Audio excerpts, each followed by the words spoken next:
I've had nothing but tremendous respect for Polish developer CD Projekt Red ever since I played their 2007 debut, The Witcher. That game quickly vaulted its way into my short list of all-time favorite RPGs because of its deeply sophisticated quest design and its uniquely dark fantasy folklore atmosphere.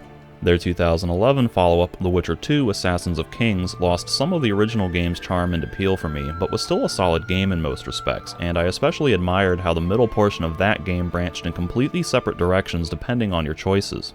What they and their parent company have been doing with GOG.com, meanwhile, picking up licenses for older games, updating them to work on modern platforms, and selling them completely DRM-free at reasonable prices, combined with their continued support for The Witcher 1 and 2 by putting a ton of effort into the enhanced edition of both games and releasing the updates completely free, has made them a shining example of a game company doing good within the industry and treating their customers right, current controversies with Cyberpunk 2077 notwithstanding.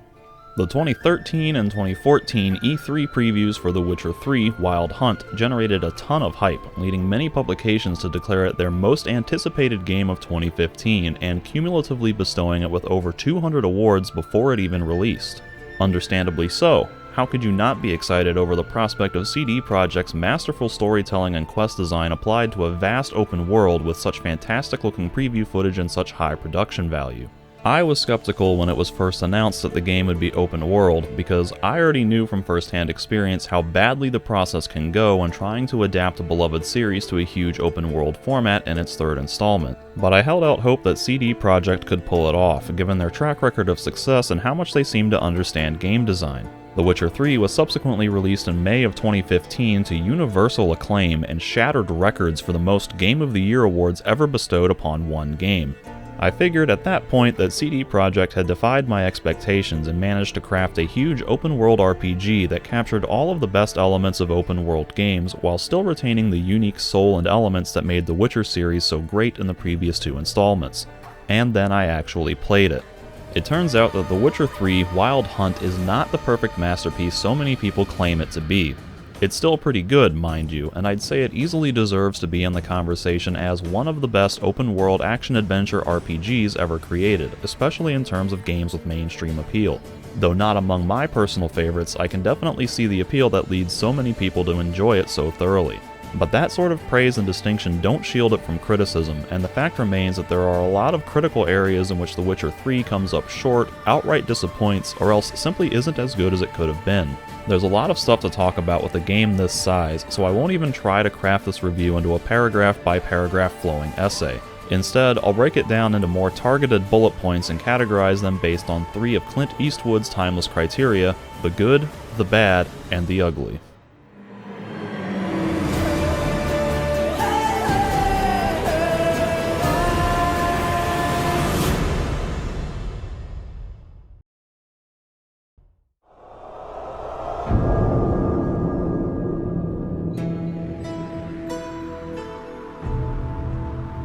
Before jumping into the full review, I want to point out that I'll be making some seemingly contradictory statements throughout the review.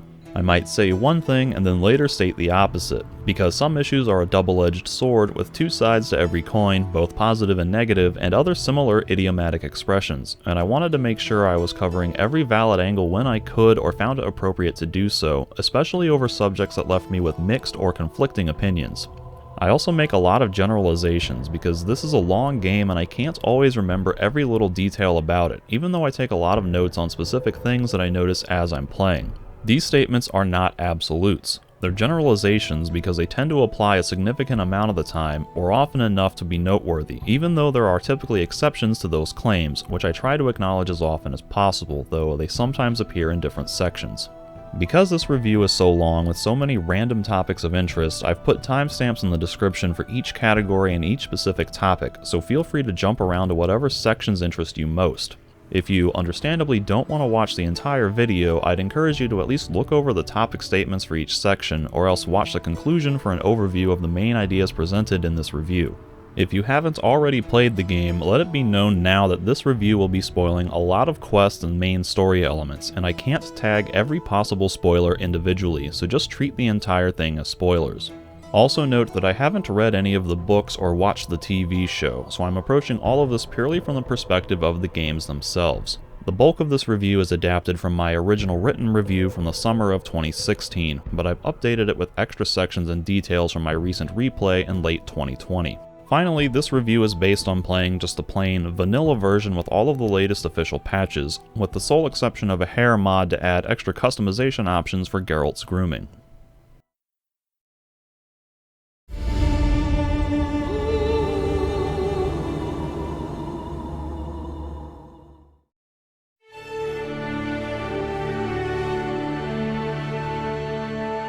Number 1. The audio-visual aesthetics are outstanding. The Witcher 3 has some of the best graphics I've ever seen in a video game, especially for a game of its time. Mind you, I didn't have a blistering rig that could run everything at ultra max 4K HD back when it first came out, and I don't play a lot of modern, cutting-edge games against which to judge it. I'm also not someone who cares much about graphics. I rarely write about graphics in my reviews because I'm ultimately much more interested in how a game feels to play than how it is to look at, unless I have something noteworthy to say about how the visual design contributes to the atmosphere or something like that. But in the interest of giving credit where credit is due, I must stress how good The Witcher 3 really is in this department. It looked amazing on my PC build from 2016 on mostly high and medium settings, and replaying it with modern hardware at 1440p and all settings at max with a frame rate of 80+, it all looks really good and still holds up extremely well 5 years after release. Typically in large open-world games like this, draw distances can be an issue, with things on the horizon rendered at such low detail that they look like blurry smudges and things fading in and out of existence as you move towards or away from them. When a game is rendering a ton of things over a long distance, it has to cut corners somewhere for the sake of performance. The Witcher 3 implements these typical performance-saving measures, but it's in such a subtly smooth and effective way that I rarely ever noticed it. If I stopped for a moment and really focused on a building or some trees in the distance, I could tell that it wasn't being rendered in full detail, but everything looks so good, even in low detail, that I never gave it any notice. Shadows and vegetation extend far enough that I almost never saw the cutoff point where the game stops rendering them, unless I was at a really high altitude looking down on everything. Even then, the transition between rendered and unrendered vegetation was smooth enough that it never stood out to me and never pulled me out of the experience. The amount of stuff that's crammed into every frame everywhere you look is simply astounding. Never before have I seen so much vegetation and underbrush in a video game. It's so thick in some areas you can't even see the ground beneath it.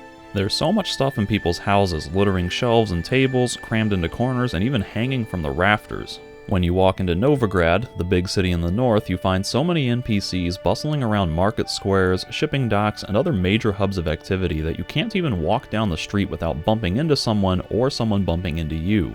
I was impressed when I zoomed in on Geralt's shoulder and could vividly see every individual link in his chainmail armor in high detail. NVIDIA's Hairworks adds tens of thousands of tessellated strands to characters' hair, allowing each strand to react to movement independently of one another, but even with it turned off for the sake of performance, hair still looks really good thanks to the multiple layered meshes that still flow and react to movement. Dialogue scenes are really engaging because they have such a strong cinematic style to them, not just in terms of camera angles and the like, but also in terms of acting and directing.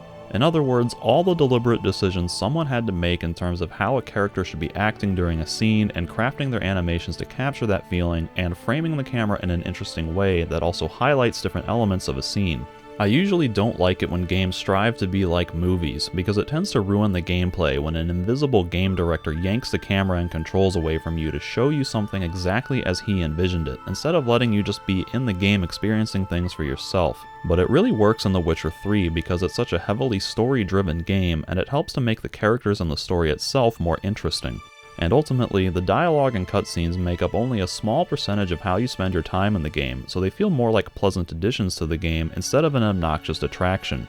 The dialogue sequences also showcase all of the great facial expressions and animations. When you think about it, the difference between emotions and how they appear on one's face can be incredibly subtle, and I'd imagine it's one of the most difficult things to do when it comes to graphic design in video games. And CD Projekt pulls it off really well, conveying several dynamic emotional ranges for a single character within just one scene. Just take a look at this conversation between Geralt and Yennefer. In just a few seconds, she goes from exasperation to concern, which then becomes almost pleading optimism. She then becomes pointed when discussing what must be done, and when she mentions there being one more thing, she gives a look of annoyance before addressing it. Finally, there's that look in her eyes when she realizes that Geralt interpreted her instructions for how to use the detector with sexual innuendo. Potesta Quisitor? Sounds fancy. Complicated. Yet it's ever so simple. Grasp it firmly, move it around, and the louder it squeals, the closer you are. Spare me your juvenile wit, please. It all makes going back to The Witcher 2, which looked great for its time, feel much older and more primitive, with its NPCs often staring into the void with dead-eyed, emptied, expressionless faces most of the time, in comparison to The Witcher 3's vastly superior animations. Other games have handled facial animations better, of course, but those tend to be in pre-rendered cutscenes or else are much smaller, more linear games with a budget for motion capturing, not massive open-world games with hundreds of characters being designed concurrently for multiple languages, which makes it all the more impressive in The Witcher 3. The music is top of the line as well. The soundtrack uses a lot of traditional folk instruments to capture the sort of medieval, folklore fantasy atmosphere in which The Witcher is set, and in fact, a lot of the music was actually composed and performed by a real Polish folk band that took its name and inspiration from the Witcher novels. They actually perform a lot of their music from the game during live concerts. This song of theirs, Silver for Monsters, is used as combat music, and it has this really awesome raw tone that just gets me so pumped with that primal scream and the vocal chanting over top of the droning tones, pounding drums, and accented string rhythms.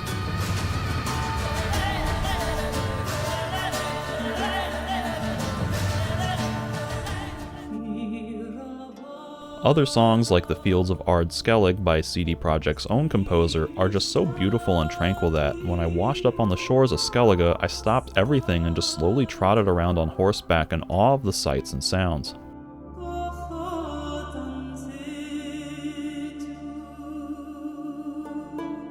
Likewise, anytime I warped to outside of Novigrad, I'd often linger in the outskirts for a moment just to appreciate the music outside the Tredegar Gate, which might be my favorite track of the entire game. I love how weirdly moody and atmospheric it sounds, with the contrasting styles of the typical cityscape lute, flute, piano, and clavichord melodies juxtaposed against that ethereal, otherworldly vocal line, which I feel perfectly captures the unique tone and atmosphere that these games are supposed to strive for.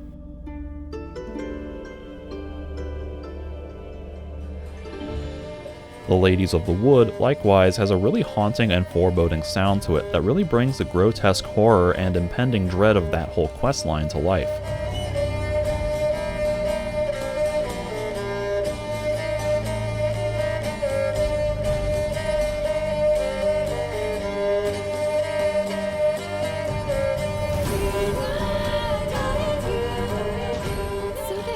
Bedbugs, Geralt, bloody bedbugs. Number 2. All characters have personality and motivation. Every single character in The Witcher 3 is fully voiced. That itself is not unusual in this day and age. In fact, it's expected from any major studio, but the scale to which it applies here is almost beyond comprehension. According to information gathered by IGN, the script had over 450,000 words of dialogue, supposedly 4 novels worth of text, and 950 speaking roles. It took 2.5 years just to record all the dialogue. Even that, though, really isn't all that impressive. That just means it took a lot of time and resources. What's impressive is that every single character, from Geralt's most important and closest companions down to the most insignificant of random people asking for help by the side of the road, has some kind of personality and motivation that shows based on how they talk and how they behave in the dialogue. When you have a world made up of thousands of people, with 950 people who will deliver some sort of vocal lines, it's really easy for the writing to devolve into terse exchanges that simply check the boxes of what needs to be accomplished in the conversation, and it can start to feel bland and repetitive after a while. But the writing and voice acting in The Witcher 3 brings every character to life in such a believable and engaging way. Even if a character is someone you'll only ever talk to once, for just a few minutes, they feel genuine because someone, whether it be the writer, the director, or the actor, made a conscious decision about why a character is saying the things he or she is saying and why a character is the way that he or she is. Not every character is totally unique or memorable, but every character fits in where they belong in the grand scheme of things, and none of them stand out in a negative way. The main characters in particular are fleshed out extremely well, showing all different sides of their personalities and often struggling with internal conflicts over what they want and how they should act. Yennefer, for instance, is rather brusque and pragmatic. She's short and to the point with people, not caring how her words or tone might affect someone's feelings, and resorts to dark sorceries, breaking the law, and sabotaging ancient mystical relics without a second thought when it serves her interests in a more efficient manner than another alternative. But most of her actions in the game are guided by a deep love and concern for Ciri and Geralt. While others typically only see her as a cold, manipulative witch who's always scheming behind people's backs, usually for her own self-gain, we see her getting into whimsical pun battles with Geralt. To transform into a werewolf. It's a dog's life, huh? Well, there's not a youth out there who doesn't have a wolf in his belly. Then the curse confined him to this garden? Couldn't really cut his wolf loose. No question he was top dog here. Just wolfing things down, or not. Geralt. That's enough. Fine. Still had a few good ones at the tip of my tongue. I'm sure you did. We'll say you won. Crying out and worrying when Ciri is in danger, and yearning to put the sorceress politics aside and settle down with Geralt and grow old together. You? Dropping plots and politics for good? You're in your element in that world. It's your life. Time to start anew. I'll believe it when I see it. Even now you're up to your neck in it. Yes, but only to set matters straight. To be able to withdraw having retained the upper hand. What then? A small secluded hut with a flower garden to tend to? Why not, if that is what you dream of? We shall leave together. Go where we please, do whatever strikes our fancy. So, coming with?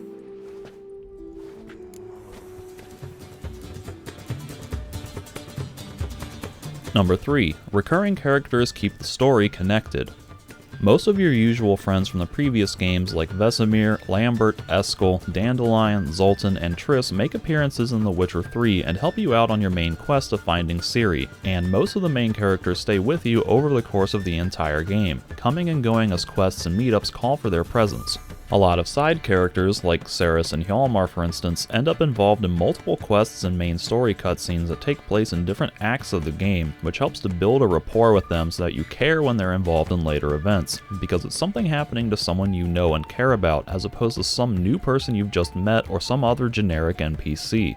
Similarly, a lot of characters you meet and help out over the first half of the game come back and help you later when you have to cash in a favor for a favor, which lets you see how people's situations have changed since you last saw them 50 or 100 hours ago, thus giving the world a greater feeling of lasting permanence and that things exist beyond your own limited scope as the player character.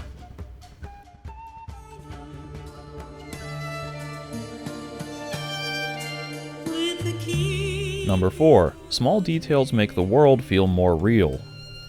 With a lot of these big open world games, there's a common tendency for the worlds themselves to feel phony and artificial, like theater stages built solely to accommodate the main player character, because the designers just churn out landscapes and paste a bunch of content all over the map with little concern for how anything relates to anything else, why things are the way they are, or how the world exists and operates independent of the player character. The world in The Witcher 3 has a very precise, handcrafted feel to it. There's something interesting to see just about everywhere you look, environments rarely feel like they've been copy-pasted or procedurally generated, and seemingly everything inhabiting the world exists for some kind of logical or narrative purpose, whether it's explicitly stated by the game or to be assumed by the player. The amount of stuff that happens around you, meanwhile, sometimes beyond your control or whether you're there or not, really helps to make the world feel much more real, natural, and immersive. What's really interesting, though, is how much backstory and atmosphere you pick up just from all the subtle ambient details. For instance, when you visit the Bits in the big city of Novigrad, you see a lot of houses in major states of disrepair, one of which is precariously leaning to the side but is being held up by support braces, obviously added sometime after the fact to keep it from falling over. At first glance, it just seems to be a bit of environmental storytelling meant to showcase how poor, miserable, and neglected this whole district of the city is, but then you can actually overhear a conversation that explains the backstory of why that house is in such bad shape. So not only does this house do a good job of visually showcasing the current state that this world is in, but the game also goes so far as to establish the how and why behind this area for deeper world building. Furthermore, you see workers up on those beams actively trying to shore it up and reinforce it, which helps to make the world feel more alive and lived in when you see people actively trying to fix problems in the world. On a larger scale, the game is also set during a time of war, with the Nilfgaardian Empire trying to push its control further north. The game doesn't beat you over the head about it being a war game, however. You simply see the effects of the war, never actually taking part in it, as if you were any common citizen. You see scorched battlefields where the dead are left to rot in their suits of armor. You see villages that were once raided by invading armies, still struggling to recover. You encounter wounded soldiers from either side seeking refuge in an abandoned shed or about to be lynched by villagers. You see squabbles and brawls in bars over which kingdom's insignia should be on display. You find a ton of currency from the previous regime, which is completely worthless until you take it to a bank to exchange for real money, and so on. It's a cohesive theme that permeates almost everything in the game, and it gives you a strong feeling that, even though you're not actually seeing the battles being fought, this war is serious and is taking its toll.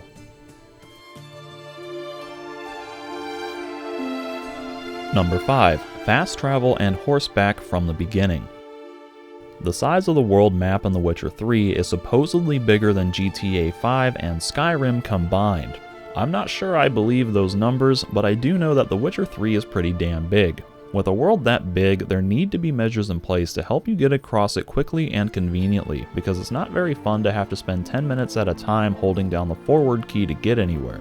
On the other hand, you don't want to make alternative means of travel too quick or convenient, because you want players to feel rooted in the game world as opposed to continually skipping by it. The Witcher 3 balances these two issues pretty well with its inclusion of fast travel and horseback, both of which are available to you from the very beginning of the game. Fast travel is restricted to the use of signposts, which are present outside of cities and villages and also found at major roadside intersections. If you want to warp somewhere instantly, you have to make your way to a signpost first, and you can only warp to other signposts you've already discovered. You therefore have to explore the entire world on foot. Even if you warp somewhere, the signposts aren't at every single location on the map, so you still need to get to your final destination the old-fashioned way, which helps you to become more familiar with the world and feel more physically attached to it. And yet, getting around without the benefit of fast travel is never a tedious, time-wasting endeavor because you always have access to your trusty horse companion, Roach. Just whistle and she'll run in from somewhere off-screen, ready to help speed you along to your next destination. So even though the world is really big, it's never a chore to get around it, and yet the various fast travel options still give you a sense of physical connection to the world itself.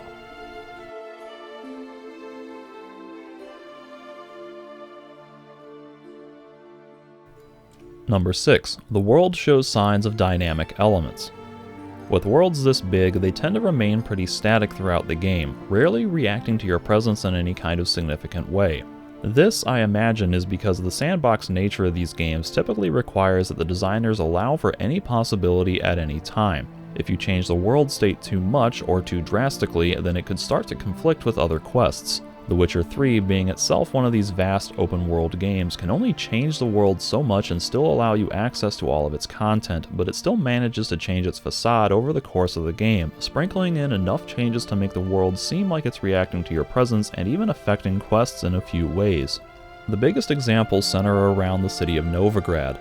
With King Radovid turning the city upside down in search of witches to burn at the stake, he eventually puts the city under a lockdown while you're away so that, when you come back, the guards deny your access unless you can produce a gate pass. Later, if you complete a side quest to help the mages sneak out of town, the witch hunt sets its sights on non-humans, and you're greeted with elves and dwarves being executed outside the main gate as you return to town. If you've completed that side quest before getting to a certain point in the main quest, then it affects your options since your dwarven friend Zoltan is no longer able to roam around the city because he's afraid of being lynched by the city guard. Likewise, many side quests can be affected by the main quest and become unavailable if you advance too far on the main quest before completing them, because the condition of the world will have changed somehow. Similarly, your actions in one area can affect your interactions somewhere else nearby. When you arrive in Velen, the point in the game when they take the training wheels off and let you loose in the giant open world, your first objective takes you to a local tavern to gather information. Once you're there, you're confronted by some of the Bloody Baron's henchmen, the self-proclaimed ruler of Velen whom you have to go through to progress the main quest. How you deal with his henchmen here affects your relationship and interactions with the Baron before you've even met him, and can make the initial goings tougher or easier when trying to get into town to talk to the Baron. Not a chance. We heard what happened at the crossroads. We'll not let a man like that in here. Won't get in that way. Gotta find another. Ought to look among the villagers. Might find one brave enough to help me.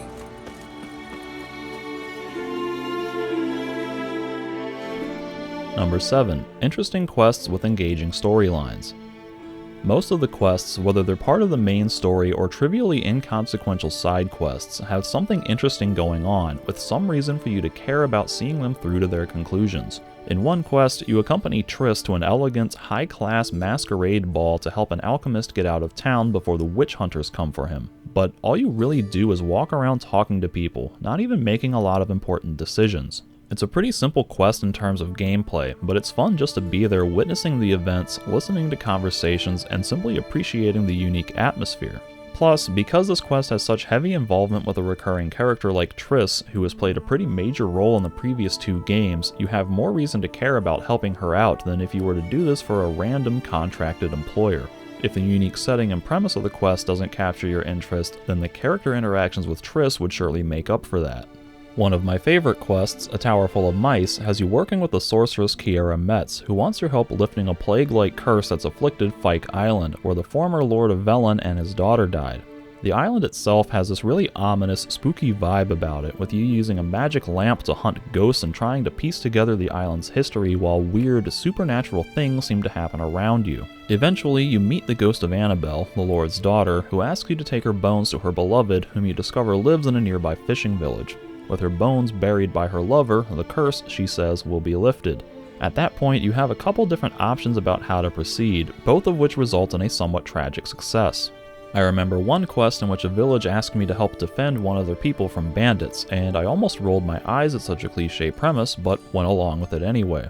The bandits showed up and their leader tried to explain her side of things, but I wasn't going to be persuaded that easily and fought them off. It turns out she was a werewolf, and upon looting her corpse, I discovered a letter from her parents that gave her an entire backstory. Apparently, she was born of a human and werewolf, and lost both of her parents to a show trial execution because one of the villagers snitched on them. Her parents wrote to her before their deaths telling her that they loved her and that they believed lycanthropy was not a thing of evil and implored her to lead a good life. She was just out to avenge her parents' deaths, and I felt kinda bad about killing her. What I thought was going to be a simple one-and-done, forgettable quest ended up having a surprising amount of narrative purpose to it. Even the game's infamous frying pan quest, where you simply fetch an item from a house literally right next to the quest giver in what is mechanically the most simple and mundane of all quests ever created, has some interesting and engaging elements going on, what with the character's backstory of how she came to lose her pan, fun interactions when she comments on why Geralt's talking to himself. His throat. He was garroted. And some old scars. Kinda soldier might have. But when I gab to myself, they say I'm going barmy. The detective element of deciphering the scene and figuring out what happened, and some foreshadowing for a plot point that will come into fruition later in the game. If you boil the quests down to their most basic and fundamental gameplay elements, they're ultimately no better than most other games of this style, as it consists primarily of the usual go here, talk to this person, fetch this, kill that type of gameplay scenarios, but the quests are all elevated by a wonderfully rich and detailed narrative framing that contextualizes what you're doing in this world and why you should care in a far more engaging and interesting way than so many other similar types of games.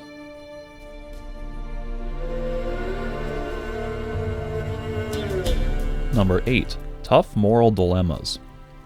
There was a time when games had a bad habit of portraying moral and ethical issues in pure black and white, emphasizing good versus evil with little room for anything in between.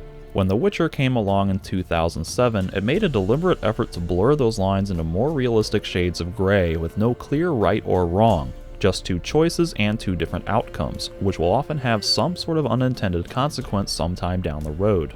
The Witcher 3 continues to carry that torch by frequently placing you in situations when you have to make a tough choice, which adds a lot of extra weight to the gameplay and forces you to think long and deep about what you're doing. At one point you come across a Nilfgaardian soldier about to be lynched by 3 locals. If you choose to stay out of it and let him be killed, you can check his corpse and find a letter on him that reveals him to be an honest, well-intentioned family man who is deserting the army to go back to his wife and child. If you decide to stand up for him before learning any of this, then you have to kill the 3 villagers in self-defense, and Geralt makes a comment to the soldier when he expresses his gratitude that if he hadn't gotten involved, only 1 person would have died instead of 3. In this situation, knowing the two outcomes, would you choose the option that results in the loss of less life, or the one that saves one life you think to be good at the expense of 3 others that you don't really know? It's a classic lesser of two evils situation where there's really not a right answer. It was the lesser evil, I think. In another quest, you come across another Witcher from the School of the Cat, who slaughtered an entire village after being cheated out of payment for a contract and getting stabbed in the side with a pitchfork. The guy was clearly way out of line and did not warrant killing all those innocents, but when faced with the decision, I couldn't bring myself to kill him because I didn't feel like it was my place to judge him. Later on, you meet up with some old friends who are conspiring to assassinate King Radovid because his madness is leading to a lot of civil unrest and war-torn bloodshed, and you have the option to go along with their plan or back out, and I struggled big time trying to figure out if regicide was really the right choice or not.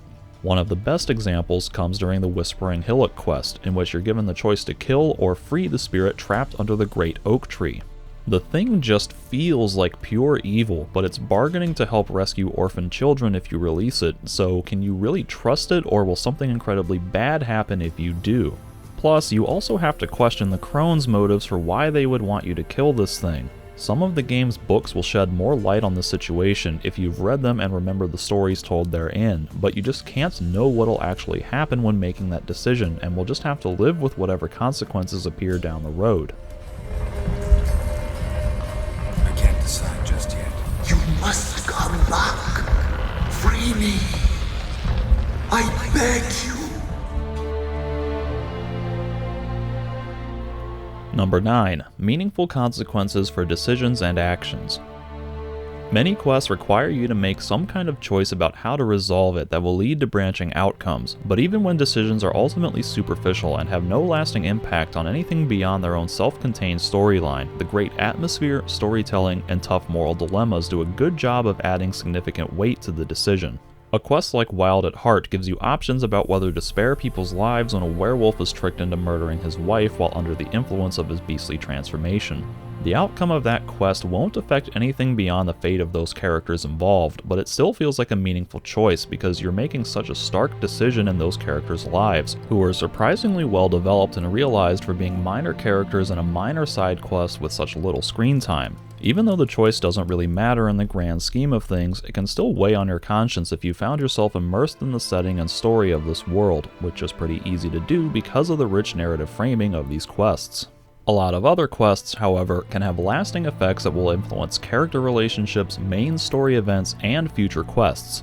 Most quests involving Triss, for example, will yield meaningful outcomes. Whether you choose to help her or not will determine the course of events in Novigrad, with the witch hunters either continuing their hunt for the witches in town or changing their sights to persecute non-humans. Whether you let her leave or tell her to stay will impact her availability for other side quests, like the transformation statues or in deciphering Philippa Eilhart's Megascope crystal. And whether you romance her or not affects how she and Yen will act around Geralt in future cutscenes. The choice of whether to free or slay the spirit trapped under the Great Oak Tree in the Whispering Hillock quest affects the outcome of the Bloody Baron's questline and what becomes of his wife, what happens to the orphans in Crookback Bog, how the crones treat you, and the fate of the local village Downwarren. How you respond in dialogue, like when Madman Lugos is making inappropriate remarks about Yen, can open up or close off other questing opportunities, change how scenes play out, or alter your relationship with that character. If you fight him in that situation, you can get an extra sub-quest and earn his respect in the process, whereas he'll remain a bit of an antagonist if you drop the subject and move on. Some seemingly small decisions can even come back to affect you later on, such as with Skellige's Most Wanted, a quest in which you're confronted by sentient monsters trying to scare you away from their turf because of your famed reputation as a monster slayer. That quest plays a sort of a cumulative effect for how you've treated sentient monsters in previous quests. If you've chosen to help sentient monsters previously or spared their lives, then you're able to argue your case and avoid a bigger confrontation. Other quests, like Reason of State, in which you have the possibility of assassinating King Radovid, or the King's Gambit, in which you determine whether Cerys, Hjalmar, or Svanringa will become the new ruler of Skellige, each have a major influence on the war with Nilfgaard and thus affect the ending slideshows. Robbed of Radovid's tactical genius, the northern realms could not withstand Ymir's countless legions. Black banners appeared over Novigrad and all Redania. Number 10. 3 different endings. Multiple endings is kind of a standard thing in RPGs because it's one of the prime ways developers can show different outcomes for your actions to show that your decisions had a significant impact on the game. This happens all the time with individual quests, but a lot of games still tend to force a single outcome on its main story. The Witcher 3 allows you to experience one of 3 different endings, which is nice in and of itself, but what's really impressive about the 3 endings is that their seeds are sown throughout the entire game, with each ending being the culmination of several small, seemingly insignificant moments based on how you interact with Ciri. This isn't a matter of simply playing the game and then picking one of 3 branching paths near the very end. You're stuck with your outcome based on decisions you made previously, and you never could have known at the time that the decisions you were making were actually going to influence the ending. That, I feel, makes the endings much more natural and organic, because it's all based on how you roleplayed Geralt over the entire story, not just at the very end or at obvious critical branches. Number 11. A satisfying epilogue. It feels like with a lot of games, you spend the entire game building up towards the final boss fight, and then everything abruptly ends soon after the final boss's health drops to 0, with the game going right into an ending cutscene or rolling the credits. That can feel pretty anticlimactic in a lot of games because of how suddenly the game comes to an end, without really giving you a chance to exhale and let the dust settle on your grand adventure. The Witcher 3 breaks that trend by actually offering a satisfyingly calm resolution to the main story, where it gives you the opportunity to see the resulting aftermath of the main plot's resolution and some of the more notable effects of your role-playing decisions based on which of the 3 endings you got. It's especially nice to see this happen through actual gameplay, since it makes the ending feel like a continuation of the actual game and story, as opposed to something that's been superfluously tacked on at the end, and it makes the ending feel much more poignant since you're not just being told what happened, you're getting to see and experience it for yourself. The 3 epilogues, meanwhile, all feel like equally satisfying and valid conclusions to the story. Even the bad ending, which is horribly depressing, has a lot of artistic merit and feels beautifully tragic. Even though it's arguably the worst ending, it's probably my favorite just because of the strong emotions conveyed through that ending.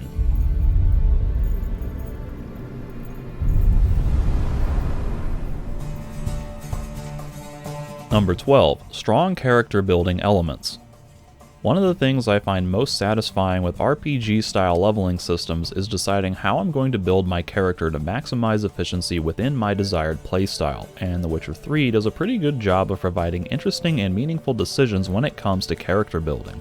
Skills and playstyles are generally broken into 3 main categories: swordplay, magic science, and alchemy, each of which has its own dedicated skill tree and various equipment types and modifications meant to further enhance those playstyles. Ostensibly, it's a pretty simple system with you simply allocating a limited amount of skill points into a limited amount of skill slots, but those limitations are what make it so compelling, because there are way more skills than you have active slots for, and so you have to really think hard about what skills you actually want to invest in, knowing that you'll have to forfeit a lot of others that might be equally compelling to you. More advanced skills deeper in the tree require increasing amounts of points invested in that tree to unlock them, and so you have to plan out a roadmap to get you those requisite points invested, and whether it's even worth it at all to go deeper into a particular tree just to unlock an extra tier of skills. These skills combine with other things like mutagen slots, decoctions, and equipment sets to further incentivize clever allocation of limited resources. If you want to maximize the skill bonuses you get from mutagen slots, since they give extra bonuses for matching skills from the same set, then you want to efficiently group skills together as you unlock more slots and gain access to new skills, which can affect the timing for when you choose to learn skills as you level up, based on what slots are currently open. Decoctions can have a pretty strong effect on gameplay and your statistical prowess, but even with maximum toxicity, you can only have about 3 active at a time, so with dozens of decoctions to choose from, you have to whittle the selection down to 2 or 3 that seem most useful or that synergize best with other skills and decoctions. Equipment sets, likewise, provide different bonuses based on their own individual attributes, sometimes enhancing specific magic signs or providing other unique bonuses, but the various armor skills add an extra dimension to the character building, since the type of armor you equip can enhance certain stats by 20% or more.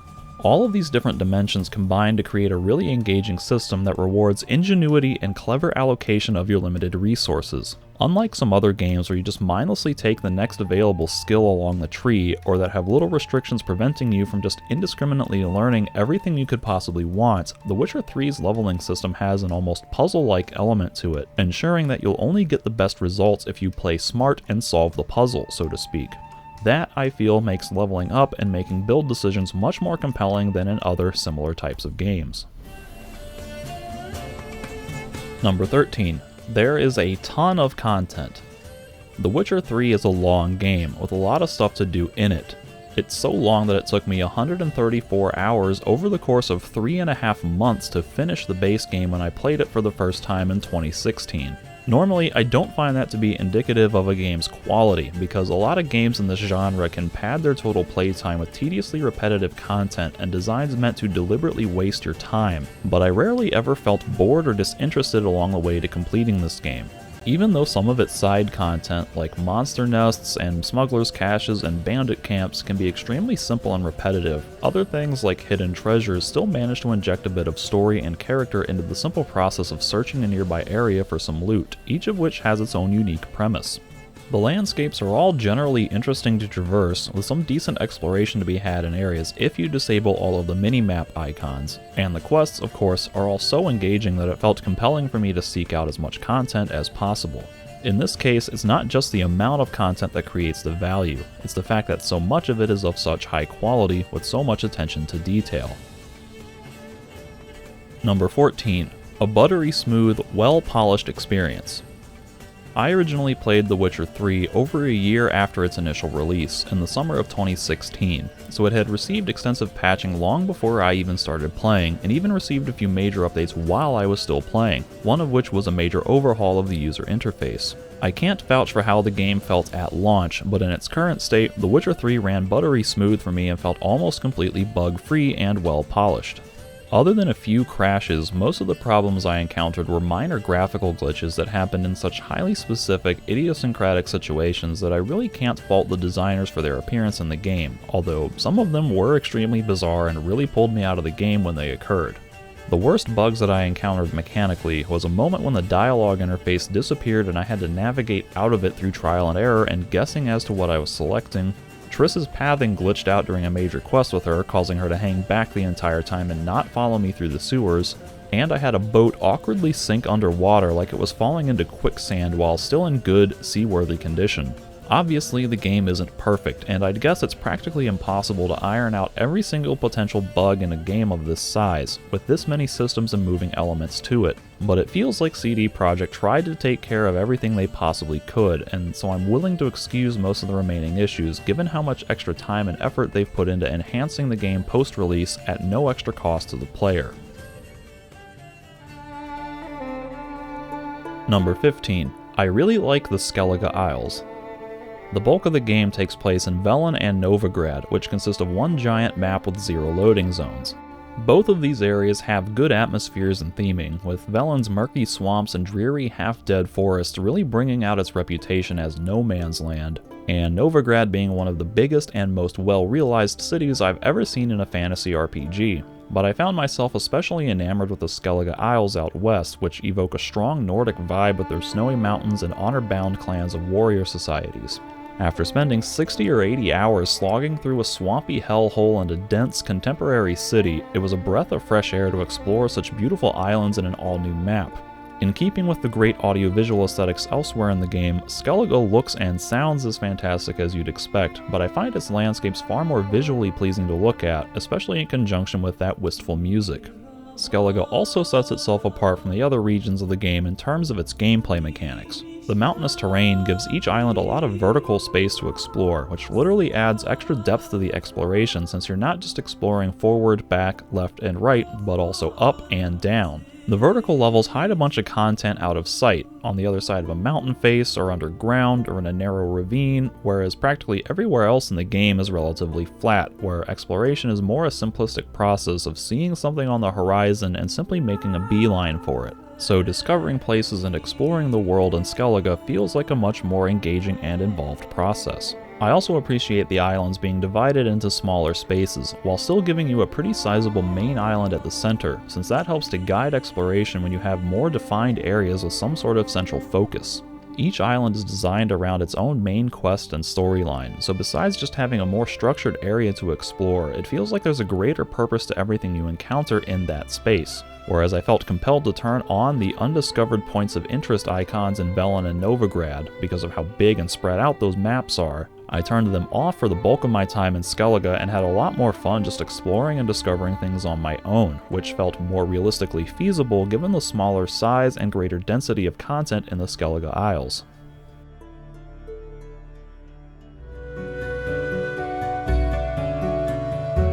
Number 16. Lots of tie-ins and references to The Witcher 1. One of my biggest issues with The Witcher 2 was that it didn't really feel like a Witcher game to me because of how much it strayed from the themes and gameplay mechanics that were established in the first game. The Witcher 3 feels pretty similar to the second game in terms of gameplay and presentation, but I really appreciate how much effort CD Projekt went through to tie it in with the first game. Given how old and arguably outdated the first game was by 2015, it would have been easy and maybe even justified to sweep it under the rug and ignore it as a black sheep of the series, but CD Projekt went out of their way to add a bunch of content that would appeal to fans of the original game. It was really nostalgic to go back to Kaer Morhen and spend time catching up with your fellow Witchers Vesemir, Eskel, and Lambert, who were all completely absent in the second game, and it was cool how that whole section of the game dealt so heavily with what life was like as a Witcher and how it shed new light on things like the trials of becoming a Witcher. The central premise of The Witcher 3's main plot, meanwhile, is incidentally laid out by a specific line of dialogue said by the King of the Wild Hunt to Geralt in The Witcher 1. So know, Witcher, that in the future you will surrender unto me the soul of a dear one. It is written, a person both dear and distant, a traveler beyond time. I shall ever be on your trail. There's also a really neat Easter egg in the bookshop of Novigrad in which you receive a letter from one of the main characters of the first game, plus references to other characters like Kalkstein, Berengar, and other things like getting to visit Leo's grave and finding Salamandra notes describing their plan to attack Kaer Morhen before the start of the first game. As a big fan of the first game, I loved seeing all these references.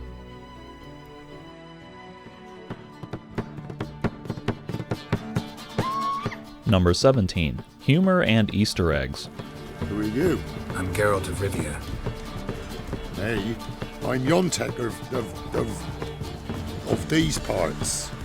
You wouldn't expect, in a world as serious as the entire Witcher saga, to find as much humor and fun off-the-wall moments as there are in The Witcher 3. Geralt himself can be a wise ass at times, dropping witty one-liners, insults, and dry puns at the drop of a hat. Geralt of Rivia. Witcher with tenure. Hear about the contract? Really got an imp problem? Or is that just an imperfection in the notice? Fog's thick as curdled milk. Never took you for a poet. Oh, but I am one. Want to hear a limerick? Sure. Lambert, what a prick. Not bad. You're in for some smiles anytime you interact with a troll. What? Where about Turdidum? And basically any quest with Dandelion is sure to end up with some kind of theatrical absurdity. 'Tis I, though the scum of the city call me the Crimson Avenger. No, not the Crimson Avenger. Other scenes go in hilariously unexpected directions depending on what you do, like if you try to romance both Yennefer and Triss. Hey, this isn't funny. Come back. Triss, Yen. Or if you decide to get drunk with Lambert and Eskel. Leave me alone. I'm gonna puke. Three of us get together, always ends like this. Let's find a fourth. Better, a woman. Nothing here but Yen. Oh, we don't want to wake her up, believe me. What about that sorceress you talked to? Think about it. We turn on the megascope, cordially invite her, she teleports here. Maybe bring some friends. How's that sound? Lambert, you're a genius. Of course I am. So, we inviting the lodge to our bash? Fuck yeah! Summon the bitches! All the while, you run into a ton of Easter eggs and pop culture references, like the Killer Rabbit from Monty Python and the Holy Grail, Jango Fett from Star Wars, what might be the skeletal corpse of Lara Croft from Tomb Raider, Tyler Durden from Fight Club, and more, which are all fun and amusing discoveries that add little bits of excitement to the exploration.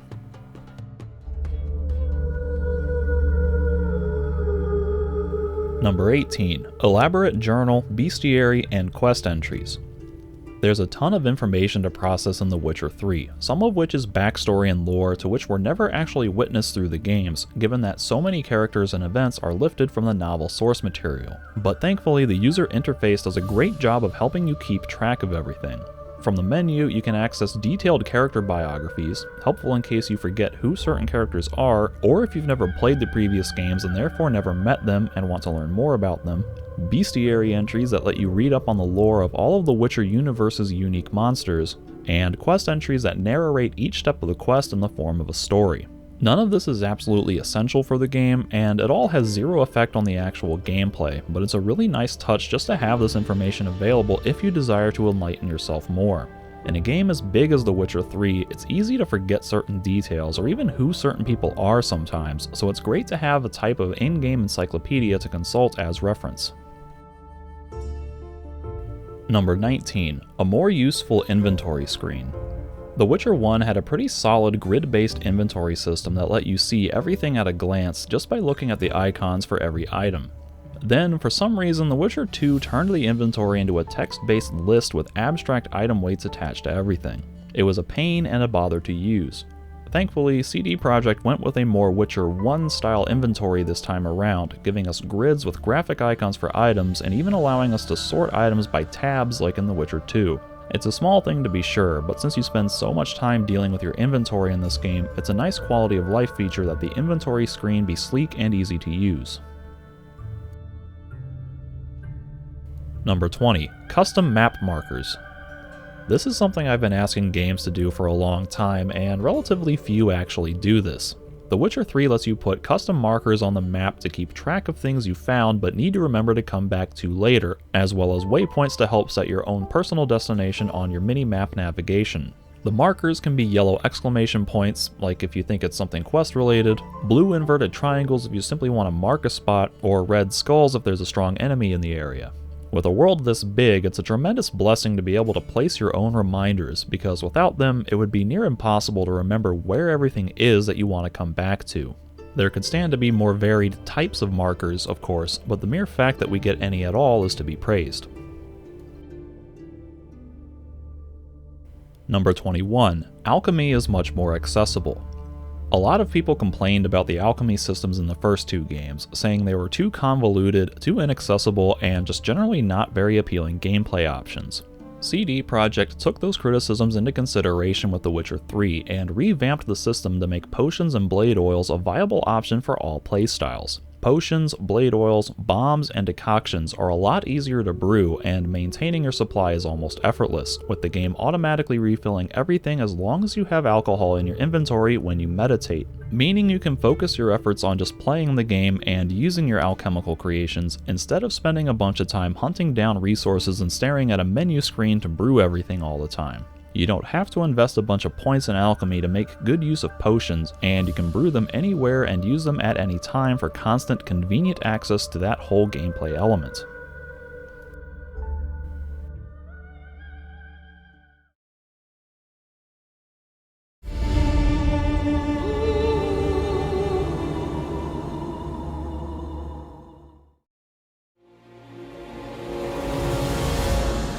Number 1. Horrible first impressions.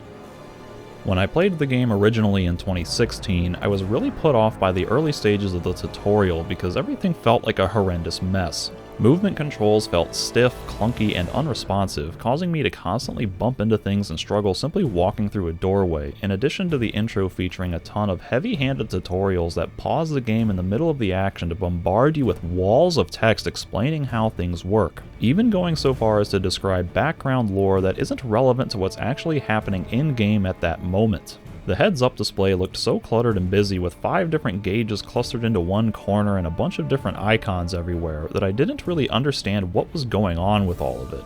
And the combat was so rough trying to get a feel for everything that I spent 15 minutes dying and loading my save, just trying to survive the first fight that happens literally seconds after you finish the tutorial and are finally let loose in the world, with no checkpoint save before the fight, thus forcing me to skip through the long dialogue sequence with Vesemir every single time I died and had to try again.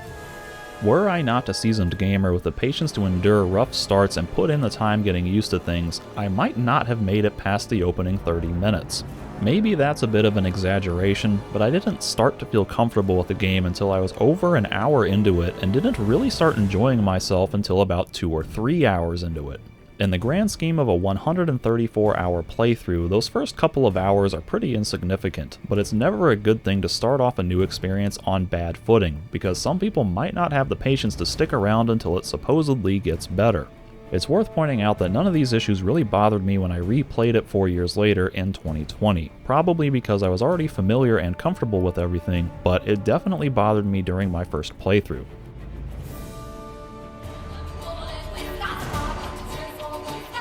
Number 2. Game balance is non-existent. Typical game balance involves easing the player into the game by making things slower and simpler at the start, giving you time to figure out how the game works as you start getting your feet wet, and then slowly increasing the difficulty towards the game's ending so that, as you become more experienced and develop greater mastery of the game, it gets harder to match your increasing skill level, thereby pushing you to get better over the course of the game.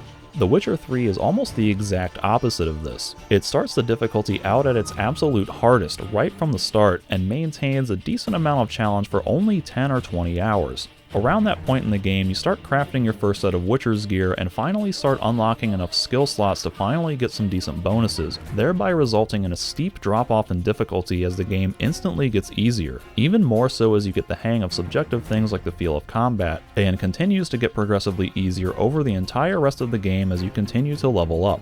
While it's true that there's some satisfaction in getting stronger and eventually breezing your way past all the obstacles that were giving you so much difficulty in the beginning, that point happens so ridiculously early in The Witcher 3 that it's more pitiful than satisfying. It's like playing a game of basketball where you're up by 60 points at halftime and don't even need to play the second half. In my first playthrough in 2016, I started out on the hardest difficulty, Death March, and had to take it down a notch almost immediately because the game was kicking my butt so badly while I was still struggling to get a feel for the combat. But then, around 30 or 40 hours in, the supposed hard difficulty, Blood and Broken Bones, started to feel more like easy mode. I considered bumping the difficulty back up to Death March, but felt like that would just prolong every fight by simply inflating enemy health values and making every fight longer. When I replayed the game just now in late 2020, I started on Death March and played through the whole way with hardly any trouble at all. I was routinely killing enemies 10 or 20 levels higher than me just by virtue of my understanding of the combat system and the enemy AI, because the game's difficulty curve apparently deals more with just getting used to the rhythm and flow of combat and figuring out how the various systems work together as opposed to through proper mechanical and statistical balancing of the leveling system. So not only is the game simply not hard enough in general, but it doesn't ramp the difficulty up sufficiently as the game progresses to properly match the pace at which you improve as a player or statistically as a character, while the fact that player skill can completely trump statistical deficiencies of the player character almost defeats the entire purpose of the leveling system in an RPG like this. To be clear, I'm not advocating for level scaling enemies to keep the difficulty level up, and I'm not saying that the game getting progressively easier is inherently a bad thing. Rather, it's that leveling up doesn't really feel necessary because not enough content is gated behind level progression. Once you get the feel for how combat works and figure out a few basic strategies, there's almost nothing stopping you from defeating any enemy and completing any quest you might come across, other than the possible limitations of your own patience sitting through horrendously long and drawn out fights. Getting stronger doesn't really unlock access to new content or more difficult challenges, in other words, it just makes what you're already doing faster and easier. Number 3. Combat is shallow and boring. Combat has never been all that sophisticated in this series, but it's mindlessly simple in The Witcher 3. Melee combat at its core consists of 5 main actions: fast attack, strong attack, parry, dodge, and roll. That's not a bad foundation to work with, but sadly it all boils down to button mashing. Every fight against almost every enemy basically amounts to spamming fast attacks and hitting the dodge button when an enemy is about to attack you, which is blatantly telegraphed by their health bar flashing red at you, and then going right back to spamming fast attacks. There are exceptions, of course, such as if an enemy has a shield or if it's a weird monster with a unique special ability, but you spend the vast majority of the game fighting the same basic enemies over and over again, all of which fall victim to the simplistic, repetitive pattern of attack, attack, dodge, attack, attack, dodge, attack, attack, dodge. Enemy AI is just so simple that you almost never have to deviate from that successful pattern, because most enemies behave exactly the same.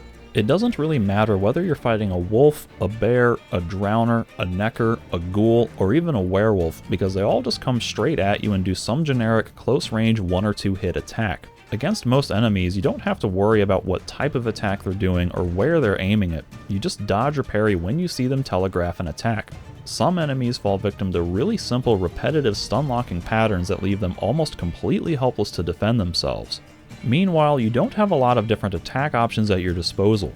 With only 2 types of sword attacks, the system is even further limited by the fact that there's hardly any reason to use strong attacks unless you've invested heavily into those skills, because they're so much slower and are therefore easier for enemies to interrupt, while fast attacks do roughly the same damage per second and are harder to interrupt because they keep enemies stun-locked longer.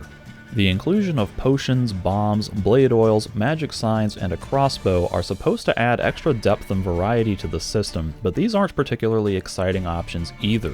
The crossbow is insanely underpowered and only ever worth using to knock airborne foes out of the air or to one-shot underwater foes. Blade oils and potions are all passive stat boosters that don't change the gameplay all that significantly, with the possible exception of the Blizzard Potion that slows time around you while you move at normal speed for a time after each kill. Bombs can be thrown like a grenade to cause damage or special effects in an area, like freezing enemies in place or preventing the use of magic, which can certainly be helpful against large groups of enemies or against tougher boss-like enemies, but I rarely felt the need to use them even in harder difficulty modes. Magic signs would seem like they're more fun, since there are 5 of them and each one gets an alternate casting mode for essentially 10 different signs, but they too become shallow and repetitive after just a little while. As a pure mage in my original playthrough, I discovered that signs made combat even simpler and more boring, because I spent basically the whole game using Ard to knock enemies down and then killing them with a one-hit finisher, or spamming Igni as often as possible and dodging until my stamina regenerated enough to cast it again. Against some of the stronger enemies in the game, it was faster and more effective just to cast Quen and reflect their damage back at them instead of actually fighting. I literally just stood there and let them kill themselves. As with the melee combat, every single fight was just a matter of repeating the same basic strategy, rinsing and repeating until everything was dead. Ultimately, I feel like you basically have to play as an alchemy sign build hybrid in order to get any fun depth or satisfaction out of the combat system, since melee combat is so rudimentary in general and the sword skills so generally bland and uninteresting. There are only 2 skills in the entire combat tree that grant new sword attacks, while everything else consists of passive stat boosts and weird gimmicky stuff with adrenaline, the crossbow, and dodging. As previously mentioned, the crossbow is basically worthless, making 20% of the combat tree worthless by extension, while adrenaline just passively boosts damage and isn't actively used by very many skills. At least with the sign build, you get 5 or 10 active abilities to use in combat and have an extra dimension of tactics involved with managing your stamina gauge, while the toxicity bonuses from the alchemy tree can let you use more decoctions at a time, which can have pretty fun and serious effects on combat strategy depending on which you choose to use.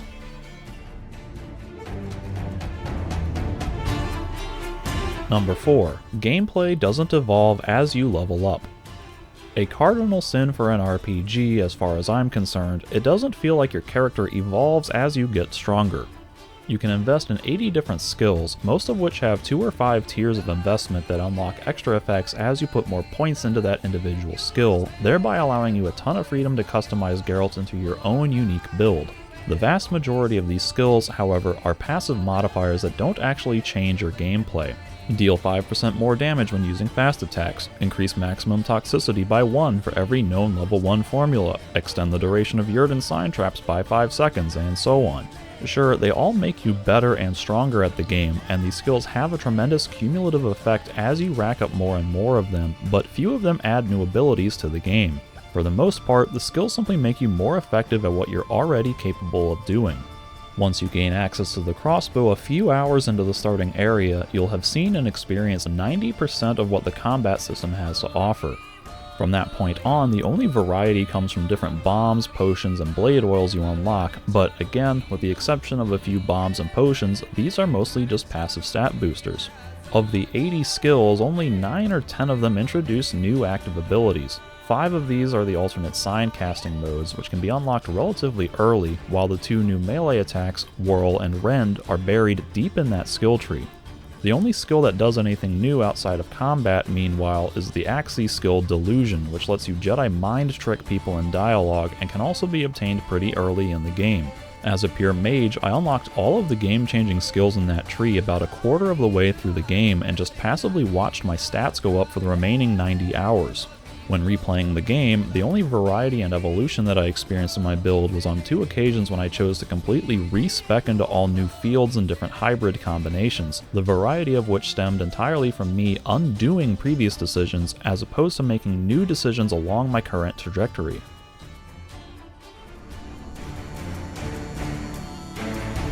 Number 5. Progression is slow and unrewarding. The rate at which you play the game by exploring the world, defeating enemies, completing quests, and so on doesn't match the rate at which you level up and gain skills. The Witcher 3 is an incredibly long game with a massive world to explore and a ton of content to complete.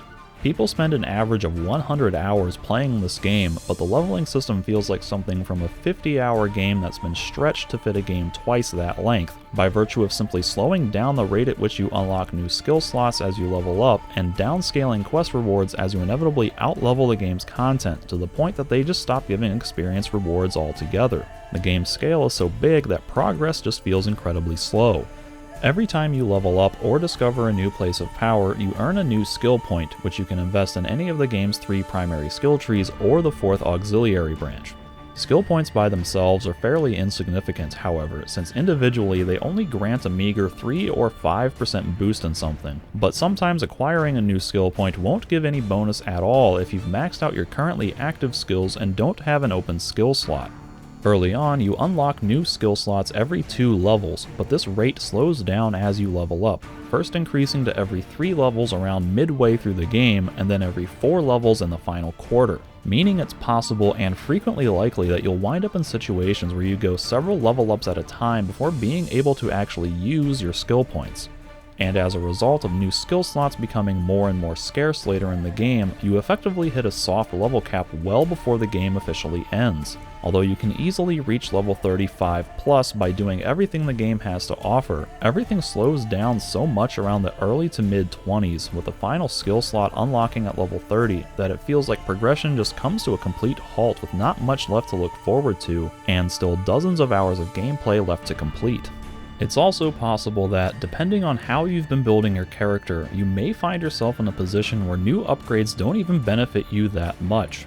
After 80 hours of my original playthrough, having still not been to Skellige or even completed Chapter 1, I found that I just had no reason to upgrade anymore, with still 54 hours left in the base game.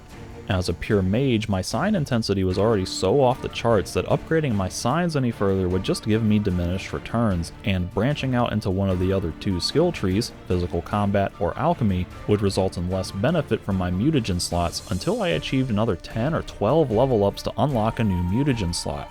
In that playthrough, I finished the base game at level 34 with 15 skill points that I literally couldn't even use in my sign build because there just weren't enough active slots for me to continue learning new skills. Ultimately, it's a little disappointing that of the 80 skills you can choose from, you can only ever equip 12 of them, meaning you hit a hard cap at level 30 and can no longer equip any additional skills. You can still learn other skills, of course, but you're always limited to only having 12 active at one time, meaning any new skills you learn will require you to swap out an old one to activate it. Normally I like those kinds of limitations in games, and I specifically praised it earlier in this review because of how it forces you into tough decisions, weighing the pros and cons of different abilities and forming your own more specialized build. But it feels almost criminal to spend so much time in this game building towards such few abilities. When replaying the game, I found myself wanting to jump into the DLC expansions halfway through the base game, if only to give myself new ways to upgrade my character via rune-write abilities and the new mutagen enhancements, because the base game's progression felt like it was already running out of steam with still half the game left to play. It's also frustrating how the mutagen slots kind of force you into specializing early on, since they only give a bonus to matching skills from the same skill tree, effectively punishing hybrid builds until you're half or 3/4 of the way through the game when you finally have enough mutagen slots to group skills together to take proper advantage of the mutagen bonuses. Simply put, if you try to branch out too early in the game, then you're just deliberately handicapping yourself, and that can be a little too restrictive to feel like you're being arbitrarily forced into specializing in one field instead of doing something more varied that you might ultimately prefer.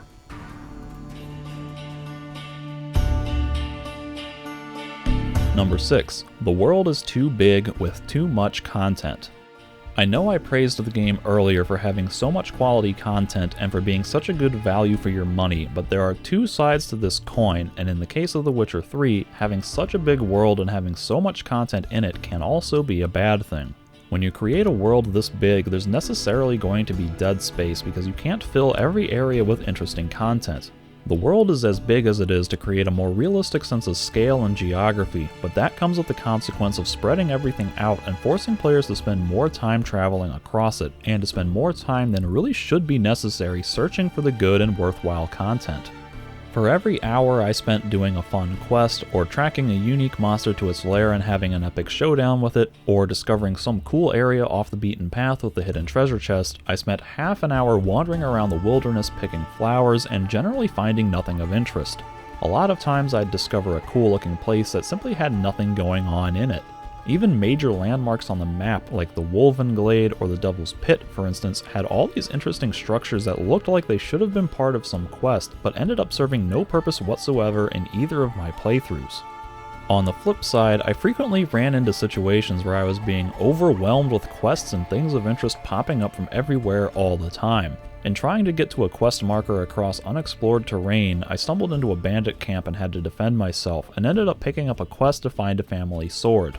So I figure I may as well do this quest while I'm here, bring up the journal, and discover it's pointing me far away in the opposite direction. So I head that way and stumble into another quest because a Cyclops ambushes me on the side of the road.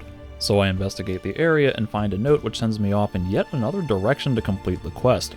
At which point I gave up and ignored both of the quests I just picked up, opting to go back to what I was doing originally.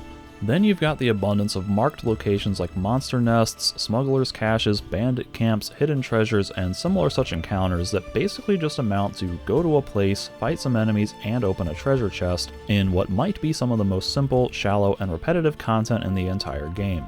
The majority of map markers in Skellige are literally just submerged treasure chests that you have to spend minutes at a time sailing across completely empty seascapes with nothing else to see or do along the way, where you're then forced to awkwardly fight a bunch of airborne enemies with hardly any solid footing on which to stand, or else dive underwater and mindlessly one-shot everything with the crossbow's auto-target feature. You'd seriously have to put a gun to my head to make me want to go around clearing that map of all its content. The effect of having so much content in one game is that it dilutes the overall experience. With a game this size, some of the content is just going to be better than all of the rest, and a lot of other stuff is going to end up being completely forgettable. Even though nearly every quest has some kind of decent setup and characterization relative to other games of this scale, a lot of these less significant side quests pale in comparison to what else is in the same game, or compared to smaller, more tightly focused games. You could argue that if the boring stuff is truly that boring, then just don't do it because it's all optional. But you never know what quests or points of interest are going to be outstanding or mundane until you complete them, so you basically have to explore everywhere and do everything you come across if you want to experience all of the best content that the game has to offer, which means wading through a lot of relatively boring content to find the good stuff. Number 7. Exploration is unrewarding. As a result of the world being too big for its own good, exploration doesn't feel all that rewarding. The thing that makes exploration satisfying in games is that feeling of discovery you get when you find something off the beaten path that others might possibly miss, thus making your experience potentially different from someone else playing the same game. These discoveries can be cool quests, special loot, or just fun Easter eggs, but a lot of stuff you find in The Witcher 3 ends up being either completely worthless or completely pointless. All of the best gear in the game, for instance, is Witcher gear that you craft yourself and then upgrade over the rest of the game. I made my first set of Witcher gear at level 11 and eventually realized that nothing I was ever going to find in my adventures would ever be better than what I already had, which somewhat hurt my motivation to go out exploring. It makes me wish the game didn't have Witcher sets at all and instead made all of the equipment like the non-Witcher sets, which use a Diablo-style rarity system with random attributes. Early on it was fun to find new pieces of equipment weighing the trade-off of different extra effects, but once I started crafting Witcher gear, that whole dimension of equipment progression just completely vanished, because nothing ever really seemed to outclass the Griffin set for a magic-heavy sign build. Most of what you find otherwise is just worthless junk that only exists to clog up your inventory as vendor trash or blueprints for gear you won't be able to use for another 20 or 40 hours because the level requirements to use them, once crafted, are so much higher than when you find them. Meanwhile, you get so little experience for killing monsters and discovering locations that you can spend several hours exploring and make virtually no progress towards leveling up. And with the map as big as it is, you spend a lot of time running all over it just looking for content, sometimes in vain. I'd often spend 5 or 10 minutes at a time running around an interesting looking area finding nothing but useless plants and maybe a few random crates full of junk or some random low level enemies. So you either put up with spending all this time aimlessly wandering around, or you cut to the chase and just follow the marked points of interest on your map that tell you where basically everything worth finding is before you've even been there, which is useful for cutting down on the wasted time, but they make exploration feel like accounting, like you're just going around checking boxes off a list as opposed to actually exploring and engaging with the world on your own. Number 8. The world doesn't always feel alive. Earlier I praised the game world for feeling real and showing signs of dynamic elements, but that doesn't mean it always feels alive. There are thousands of NPCs in this game, but 95% of them can't be interacted with in any kind of way whatsoever. Not that you'd want to, of course, but it makes a lot of them feel like lifeless filler characters pasted into the environment to occupy space. Although many can be seen performing ambient activities in their daily lives, others just stand in place not really doing anything, and they don't always react to your presence or actions very realistically either, seeing as no one bats an eye when you go barging into their homes and stealing everything out from under their noses. It sometimes feels like running around in an MMORPG with how many generic, nameless, lifeless NPCs you encounter, and by virtue of people standing around with an exclamation point over their head waiting for you to come by and initiate dialogue with them. There's a small camp near the starting area in Velen, for instance, where prisoners of war are being put to work mining rocks or something. The area, I suppose, is meant to showcase some of the harsh consequences of war and the toll that Nilfgaard's conquest is having on the region, but it feels like window dressing in a display case because there's no interactive or immersive way to engage with that area. You can't talk to anyone or pick up any quests associated with this area, and there aren't any meaningful conversations to overhear or scripted scenes to watch either. It seems like you should be able to witness guards ordering the prisoners around and keeping them in line, or maybe they'd yell at you for getting too close to the prisoners or trying to talk to them. Maybe you'd hear prisoners grumbling under their breath about how difficult the work is or lamenting why they're there in the first place, or local peasants might comment on the state of the war and how it's affected their work in the local quarry. Just something, anything to bring this area to life in an interesting way. As it is, everyone just seems to go about their business like animatronic robots at a theme park, with the only deliberately scripted activity going on being two women talking about Nilfgaardian genitalia. Everything else is just random generic commentary. They do sprinkle a tiny bit of world building and characterization into some of the dialogue, but it's drowned out by everyone else saying random unrelated things or deliberately ignoring you or making odd bodily noises instead of doing things more appropriate for this particular area and situation. Without those little details, it was hard for me to suspend my disbelief that this was a real place and not just a phony video game backdrop or some place that they'd started designing and then kind of forgot about. Number 9. Simple, repetitive quest mechanics. The quests in The Witcher 3 may have a lot of engaging storylines and characters in them, but the actual mechanics for solving quests tend to be pretty shallow and repetitive. A strong majority of quests follow a simple formula of talk to the quest giver, go to the location marked on your map, investigate using your Witcher senses, follow a glowing trail, fight something, and return to the quest giver. Other quests consist of a lot of straightforward dialogue where you just walk to the objective, watch long cutscenes, cycle through all dialogue options, watch more cutscenes, walk to the next location, and repeat. Occasionally, they'll throw some kind of utterly trivial, pointless, unrelated fight at you just to give you something to do between walking to your next objective. Witcher senses in particular feel like a lot of missed potential. On the one hand, it's cool that you can press a button to hone in on things a Witcher's heightened senses would pick up on that we as mere ordinary humans would never notice, like subtle animal tracks on the ground or scent trails, but this takes a lot of self-satisfaction out of the quest because you're not actually solving the quest yourself. You're just pressing a button to highlight the solution and following a dotted line to its conclusion. There's one quest, for instance, that tasks you with solving a puzzle by putting a wine bottle in the correct spot based on its year to open a hidden passage.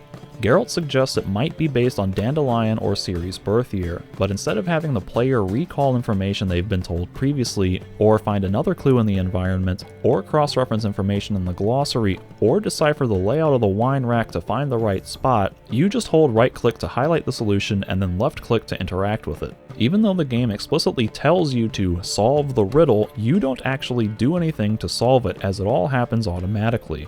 Another quest tasks you with tracking down a serial killer, but there's no active decision making or problem solving on the player's end, because all you do is use Witcher senses to let Geralt make all of the critical observations and deductions on his own, with only one real decision coming at the very end with a painfully obvious correct option. You're not really solving a murder mystery in that case, you're just being told a story with passive gameplay that merely moves you from one plot point to the next. Compare that to a similar quest in The Witcher 1, when you're trying to figure out who's working with Salamandra by interviewing multiple suspects, interpreting evidence, cross-referencing their alibis, and evaluating their possible motivations before picking a suspect. It's a complicated web of quests with tons of branching paths and outcomes based on how you choose to approach each step of the quest, with you making connections entirely on your own, and with ample opportunities to get it wrong if you aren't diligent. Whereas The Witcher 3 is basically just a linear trail of breadcrumbs where you just walk around using Witcher senses, clicking on everything and exhausting all of the dialogue options, that eventually leads to an obvious red herring where the correct choice is the only logical, sensible option. That being to remain inquisitive when you have the suspect cornered, instead of automatically jumping to conclusions and launching into a vindictive rampage. And even if you make the right choice in that situation, figuring out the whodunit is still a passive, reactive process, as you're merely told at that point who's responsible. And unfortunately, Witcher senses are a mandatory part of the game. They're not just there as a crutch for more casual gamers who don't want to put in the work figuring things out for themselves. You typically have to use Witcher senses to solve these things because there's literally no other information to go off of. Without them, you would just be bumbling around aimlessly, hoping to stumble into solutions randomly. So in effect, they cause you to just shut your brain off while mindlessly following highlights to make the game move forward on its set trajectory. Consider that the bulk of quests in this game revolve around Geralt performing some sort of detective work to solve a problem. He has to investigate a scene, collect evidence, talk to witnesses, figure out where to go, get suspects to cooperate with him, and so on. And yet you do barely any detective work as a player, since the game forcibly guides you along the path the entire way while Geralt does all the work himself. That's fine if all you want is a context for interesting stories to be told through an interactive medium, but misses out on a lot of the unique problem-solving appeal that these types of games can provide. And even if you like the stories that are being told within this type of quest structure, it can still get to feel repetitive and degrading far too quickly in such a long and drawn-out game.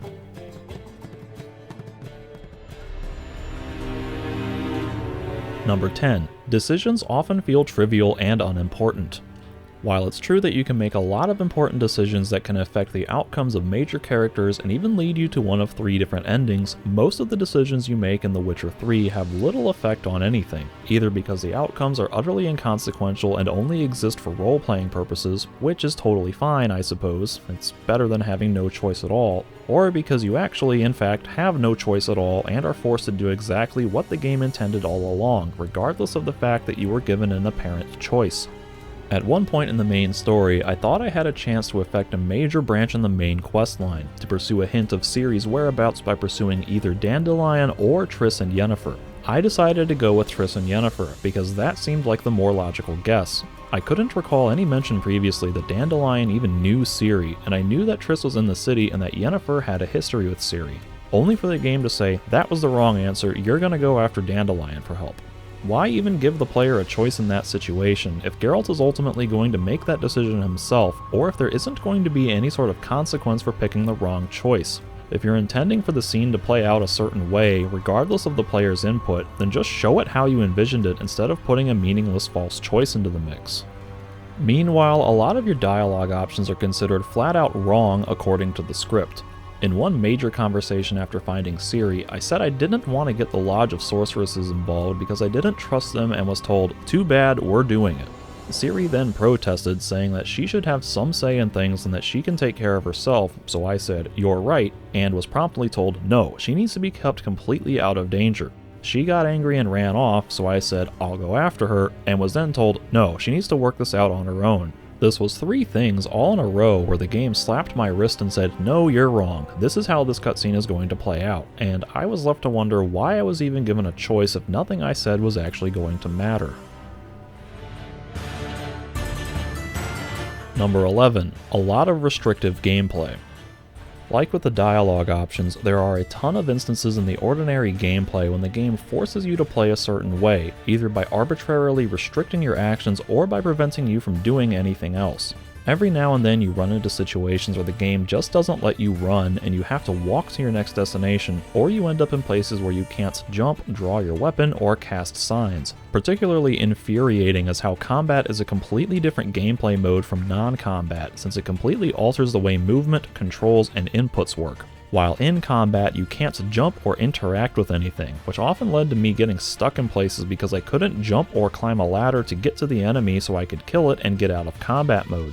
I remember trying to complete a quest in Skellige where flying enemies suddenly ambushed me from out of nowhere, sending me into combat mode right before I pressed the jump button, which resulted in Geralt performing a roll dodge off a cliff instead of jumping across the gap like I intended him to, and also got stuck on a tiny little platform unable to move or jump off of it because the game just wouldn't let me perform normal platforming actions with enemies nearby. There was another time when I walked into an NPC's house and found it being ransacked by looters who then attacked me, and the game forced me into a fist-fighting minigame. When I tried to draw my swords or cast signs on them, that familiar message popped up on screen saying, you can't do that here. And I thought, why not? They're criminals, I don't want to give them a fair fight or take it easy on them. Even if the game is trying to force a non-lethal outcome to that fight, why can't you use Quen to protect yourself, or Axii to stun them, or Ard to knock them back? What about using a Salmon Bomb which acts like a flashbang to daze and temporarily blind them? It's annoying when any game does this type of thing, but I think it's even worse in an open world RPG, the whole point of which is having the freedom to play the game how you want, which is not always the case in The Witcher 3. Number 12. Too much reliance on linear scripting. Continuing with the previous point, the restrictive gameplay often feels like you're being shoehorned into following highly scripted storyboards where you're only allowed to do things in a very specific order or in the one way that CD Projekt intended you to do it. In many cases, deviating from the intended order of operations or trying things outside of the script's limited scope results in a clunky, awkward, unsatisfying, immersion-breaking dead end. In White Orchard, for instance, I remembered from my first playthrough that an herbalist lived in a certain hut and thought I'd go there to buy and sell alchemy supplies, only to discover her door locked and her absent from her hut because she apparently isn't spawned into the world until a main quest sends you to talk to the local herbalist. Likewise, while exploring, I ran into a guy with a bloody wound in obvious distress, but couldn't interact with him in any capacity whatsoever, because I hadn't picked up the requisite side quest to be able to say, hey, are you alright? What's wrong with your arm? At the very least, there should have been some kind of programmed response where you try to interact with him and he says, I'm fine, leave me alone, until you have the right quest active to know there's something else going on. Later on, there's a major side quest where you're tracking down a serial killer by following a trail of clues and finally catch him in the act, thus triggering a frantic chase through the grounds of a noble's estate where you're eventually confronted by the guards who believe you to be the assassin.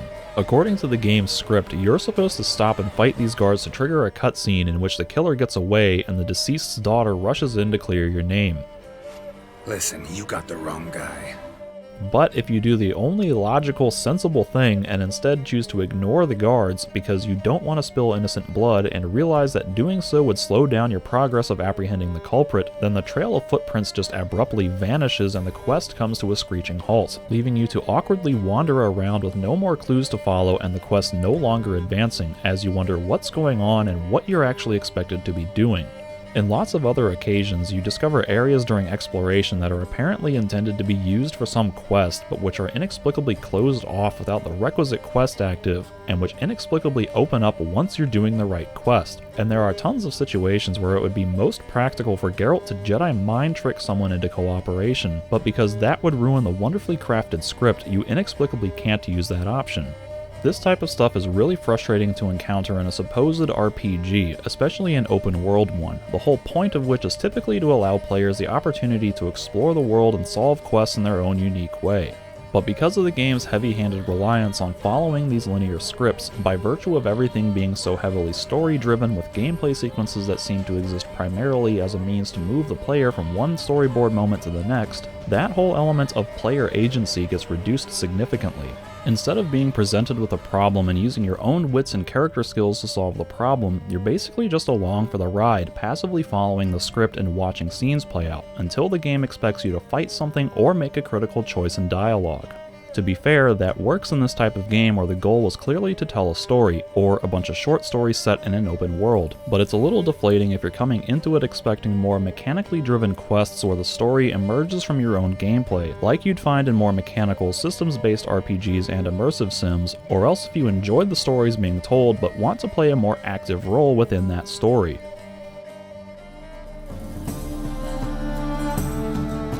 Number 13. The main story bogs down like crazy. The game begins with a pretty clear and concise objective: find Ciri. Finding her is not that simple, however, as you have to go to every single region of the continent and speak to a variety of people in each location, usually doing some obligatory sub-quest for each and every person you find just so they'll point you in the next direction.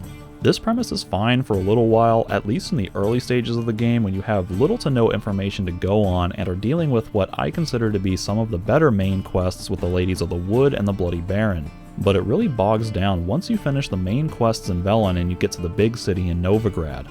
So you spend dozens of hours in Velen looking for Ciri and doing a bunch of arbitrary sub-goals for other people, where a major character is deliberately withholding information and stringing you along, only to have her trail go completely cold with the Bloody Baron finally saying, "She's not here anymore, go look in Novigrad."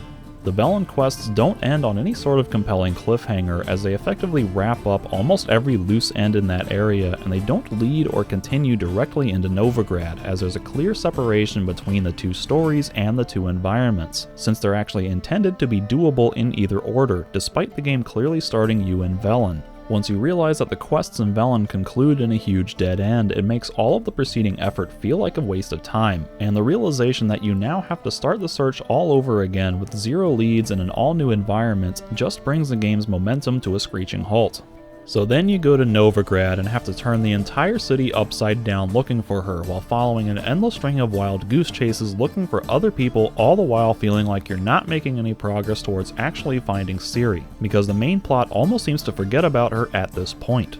The whole point of the quests in Novigrad is that you're trying to find Dandelion, because he supposedly met up with her and might know her current whereabouts, but it turns out that he's missing too, which triggers a quest to work with Siggy Reuven, aka Dijkstra, to find Whoreson Jr. so that you can find Dudu, so that you can find Dandelion, so that you can find Ciri. So you must find Dudu in order to find Dandelion, with the aim of ultimately finding Ciri? Sounds like an awful lot of searching, but I do wish you luck. There's like 4 degrees of separation from the main quest at that point, and I got so fed up with it that I quit playing early one night and impulsively started reading The Last Wish, the introductory book in the series, because I was losing all interest in the game's story. It was a real chore to get through the game's first act at times, the entirety of which consists of finding Ciri, because it just bogs down with so many roadblocks and arbitrary sub-goals from unrelated people in unrelated areas that it stops feeling like a story and starts feeling like tedious video game busywork. Number 14. Meandering, conflicting pace.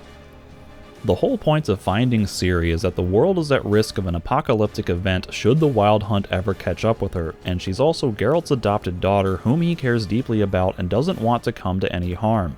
That should be a pretty big deal either way you look at it, and yet the game and the rest of the world and all of its inhabitants don't really care if you find her or not, because the whole purpose of an open world game like this is to take your time exploring random places and seeking out side content. In fact, you're mechanically obligated to ignore the main quest if you actually want to get the most out of the game's open world design, since many side quests will get cancelled if you advance the main story too far before completing them. Geralt, meanwhile, is content to lie around brothels with random prostitutes, work his way up the ranks in horse racing and fist-fighting tournaments, and pursue a life becoming world champion of a collectible card game instead of looking for his daughter. Greetings. I started to think you'd changed your mind. I'd never miss a chance to spend a pleasant evening with you. I don't know that I'll make for engaging company. In truth, I rarely talk to men. The main story is at direct odds with the core gameplay design, in other words, with the meandering pace of the open world design taking a lot of narrative thrust out of the main story and basically every other quest. Where is Ciri? She's not safe. The hunt. The hunt? What's it want from Ciri? Her blood. Elder blood. To open the gate. We cannot allow this. In Skellige. Follow it into the mists. Hurry. Hurry. Want to get drunk off my ass, and it's gotta be on cheap wine. Our third maid was not, and gave it up to any man standing early in the morning. What's the meaning of this? Such rudeness and vulgarity, young people these days. All right. Sheesh. In effect, the game just doesn't know if it wants to be a laid-back, open-world sandbox experience or a narrative-driven story game. It tries to do both, but they don't really work together in the same context. In order for the story to work as written, the rest of the world and the side content needs to be greatly streamlined to facilitate a more accelerated pace appropriate for saving a loved one and the entire world from an impending cataclysm. And in order for the open world design to work as intended, the story needs to have less of a pressing, time-sensitive, and highly personal element to it. As it is, everything just feels really incongruous, like those two conflicting design aspects are constantly undermining one another. It's all very inconsistent too. During main quests, we're treated to frequent moments where characters like Yennefer are throwing out cliches about how there's no time to explain her plans or to take more delicate measures, while also berating Geralt for wanting to take on Witcher's work instead of focusing on finding Ciri, as if she fully understands the gravity of the situation and that they should be trying to find Ciri as quickly as possible. We're not here for you to satisfy your ambitions, play the consummate Witcher. We're here to learn about Ciri, must I remind you? But then on the flip side, she's alright with putting their search for Ciri on hold to resolve personal matters like her romantic connection with Geralt, and even makes comments in brazen defiance of the main story's ticking clock element. That depends what you mean. We must find Ciri, and then defeat the hunt. But I doubt the world will end if we sit here a while. When she's been implying the exact opposite throughout other quests. You must find her, Geralt. Before the Wild Hunt does. Clock's ticking. It is indeed. So why don't I teleport you to Velen, get you there at once? Not gonna happen. She seems like she's in a big rush to find Ciri, but then is perfectly alright with Geralt taking a week to ride to Kaer Morhen by horseback instead of insisting that she warp him and Roach and Uma there in less time. To be fair, she makes a comment about how she can't warp all three of them there at once in order for the game to justify Geralt's week-long journey, but I don't see why she can't just warp them there one at a time, even if it takes a couple days recharging her power to do so. It would still be faster than waiting an entire week. Is Ciri in grave danger or not? Which one is it?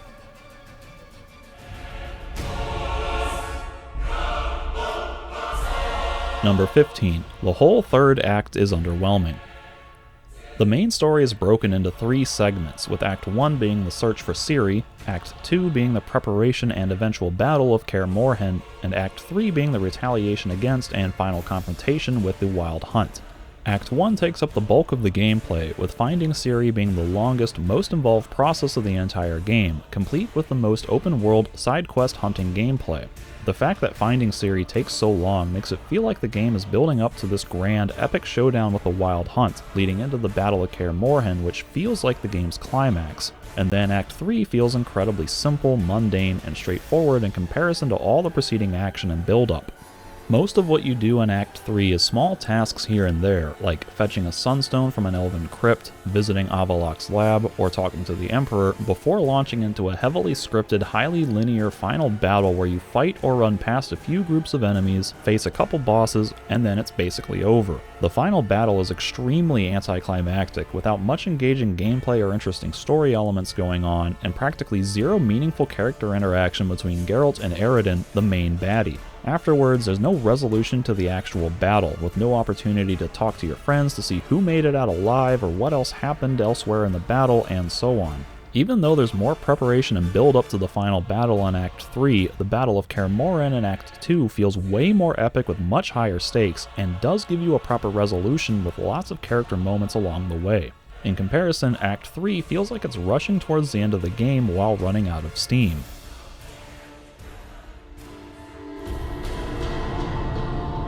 Number 16. Alchemy is oversimplified.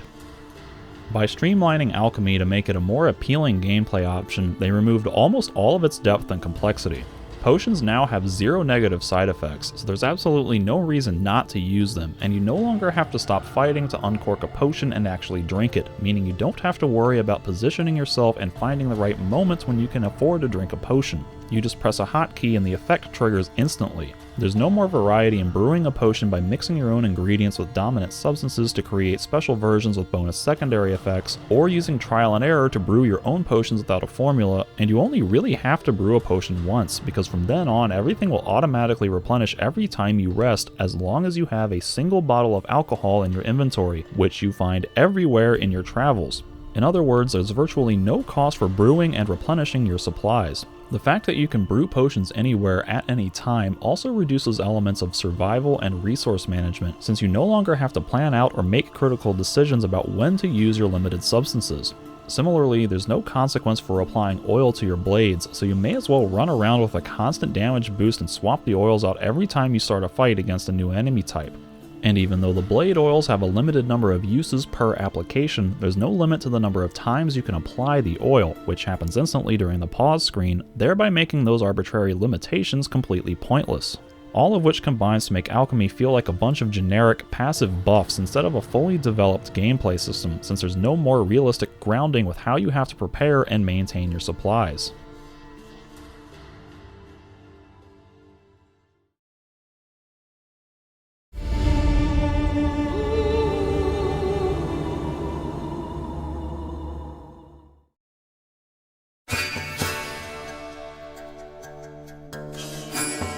Number 1. Movement controls feel weird. One of the hardest things to get used to when I played the game originally in 2016 was simply moving Geralt around. Geralt has a significant weight to his movements, with momentum affecting how he starts moving, comes to a stop, and even changes direction. This has the benefit of making you feel more realistically rooted to the game world, but it also makes simple tasks like walking through doors or turning around more of a nuisance than they really should be, since it takes so much effort to get Geralt moving to make minor corrections to your positioning, and Geralt's momentum will frequently make him stop short of what you expected or push him further than you intended to. You can turn this movement scheme off and enable an alternative system, but then Geralt stops feeling like a real person and just floats around like a video game character. Interestingly, I didn't have as much of a problem with the movement scheme on my recent replay, either because I was subconsciously used to it already, or because I was playing with a controller instead of the keyboard, which might handle the inputs a little differently and possibly a little better than a keyboard.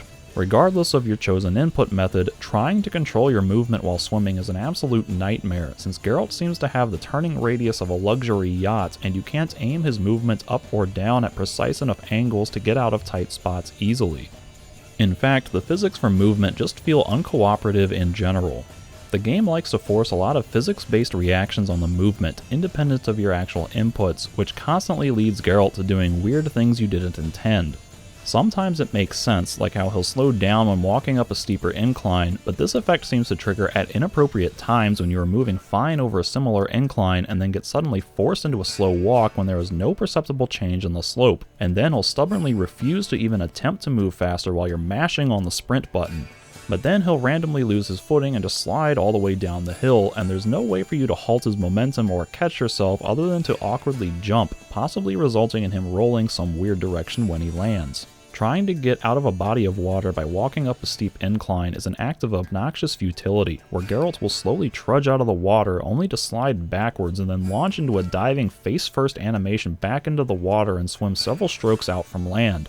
It's especially frustrating how often you find yourself incapable of jumping or climbing out of a shallow body of water. Sometimes you try to jump onto or over something and the game decides that, instead of just doing a normal jump, it's going to shift into a climbing animation. The whole effect is that movement just feels inconsistent and unresponsive a lot of the time.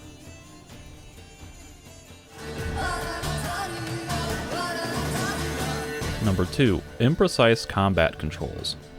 When I played the game originally in 2016, I noticed major issues with dropped inputs not registering, leading Geralt to stand around awkwardly not doing anything after I'd clearly pressed a button intending for him to do something while coming out of another action. I'm not sure if that was due to problems with the input queuing system, if there even was one, or if it was some kind of input lag that caused the input to not register, but it made the combat feel extremely clunky and unresponsive. Fortunately, I didn't run into that problem in my recent replay. I can't verify if that was a problem with my hardware back in the day or an actual problem in the game's code that has subsequently been fixed in later patches, but I'm mentioning it here because I know other people had similar issues at the time and it had a serious impact on my enjoyment of the combat system when I played the game initially. Unfortunately, the combat system is still not without problems. The fact that Geralt has so many different attack animations still messes with timing and positioning a little, since you might be intending Geralt to perform a quick attack only to find him going into something with a longer windup that covers more distance than you expected, which can leave you exposed to enemy hits or cause you to miss a window of opportunity. The targeting system isn't especially helpful either, since a lock-on feature prevents you from positioning the camera to see behind you, so against groups of enemies you basically have to play unlocked to tell what's going on around you, at which point you're at the mercy of the game's soft lock auto-targeting system to decide what enemy Geralt's actually going to move to attack when you press the attack button. As previously mentioned, I especially dislike the fact that combat controls are a completely different game state from normal gameplay, since it prevents you from performing basic actions like jumping, and awkwardly slows Geralt's movement to a snail's pace and prevents you from freely running around the battlefield and weaving in and out of enemy attacks, short of using the built-in roll and dodge buttons or spending limited stamina to sprint. Overall, the combat controls aren't bad, but don't feel as tight or consistent as some other similar games out there.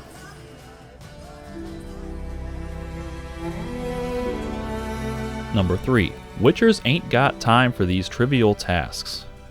Witchers are not altruistic paladins crusading for the good of all living beings, protecting the downtrodden and the oppressed while fighting for social justice. They're monster hunters for hire. They stay out of politics, mind their own business, and don't intervene unless there's significant pay involved, or else have personal reasons to, or if a confrontation is simply unavoidable. As Geralt so eloquently stated in the first game, I'm a witcher. Neutral is all hell. In actuality, Geralt's moral compass is far more complex than that, and yet you basically have to be an altruistic paladin if you want to experience as much content as possible, or else you'll end up just skipping a lot of quests and events altogether, thereby missing their stories, experience points, and rewards. Geralt shouldn't have the time or the interest to stand up for every troubled person he comes across, or to do menial chores for people, and yet the bulk of quests in the game consist of going out of your way to help other people, or doing simple favors for random people that any non-Witcher could be doing. Why, for instance, is famed Witcher and alleged Kingslayer Geralt of Rivia, the White Wolf, the Butcher of Blaviken, looking for someone's stolen horse, or stopping by the side of the road to help someone fix shrines? Look, already got a trade. I'm a Witcher. Restoring traditional roadside structures in wood, just not my specialty. If you were to play as a true Witcher and only do the monster hunting contracts, main story quests, and favors for personal friends, you'd probably end up skipping over half of what the game has to offer. So besides feeling out of character for a Witcher, it feels like the game is forcing you into role-playing a certain way just to see more of the game's content. Number 4. No penalty for stealing from people's homes. The Witcher 3 Wild Hunt, alternatively subtitled as The Witcher 3 Petty Theft Simulator, is a game in which you can steal everything that isn't nailed down from every peasant and noble citizen's home right in front of their eyes with no repercussions whatsoever. This is part of the reason the world doesn't always feel alive, because no one makes any reaction to you barging into their homes and taking everything off their shelves. The only time it matters is if you steal within sight of the city guard, but that situation almost never comes into play because the city guard isn't stationed inside people's homes, and a lot of the containers that are within sight of guards aren't marked as personal property, so the game doesn't consider it stealing when you loot their contents. Even then, when the goods are specifically marked as personal property, it's inconsistent whether the guards will actually care to apprehend you or not. And there's not enough of a warning that you're about to actually steal something to be able to back out of the interface in time if you don't expect it and are just going through the motions on autopilot. It's not a game-breaking issue, but it does break my suspension of disbelief that no one cares about their personal property or even their privacy, and it can be frustratingly inconsistent at times. Number 5. Too much useless junk cluttering inventory. You loot a ton of stuff in this game, most of which is completely pointless junk like forks, plates, broken rakes, or melted candles, to name just a few, or components like plants, leather, minerals, and monster parts used in alchemy and crafting. Everything in the game technically has a use. Junk can be sold to shopkeepers to increase your income, or can be dismantled to form crafting components, which are themselves used to create new gear and other more advanced crafting components. The problem here is that you're simply bombarded with an excessive, overwhelming amount of stuff, most of which you'll never actually use, and then it just sits around cluttering your inventory. I actually reached a point in the game when I had so many crafting and alchemy items that the game would lag out for a moment every time I opened that tab of my inventory screen and tried to deposit stuff into my storage box.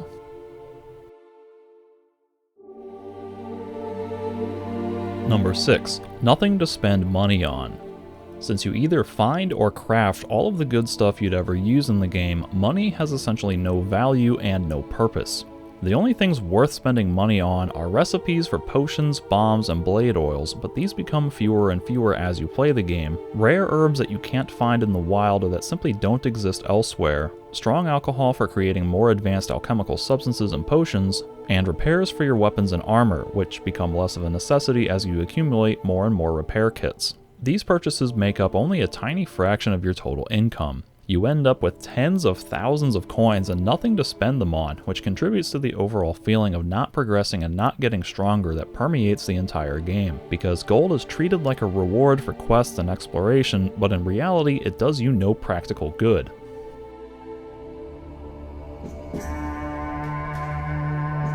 Number 7. Quest rewards scale down as you level up.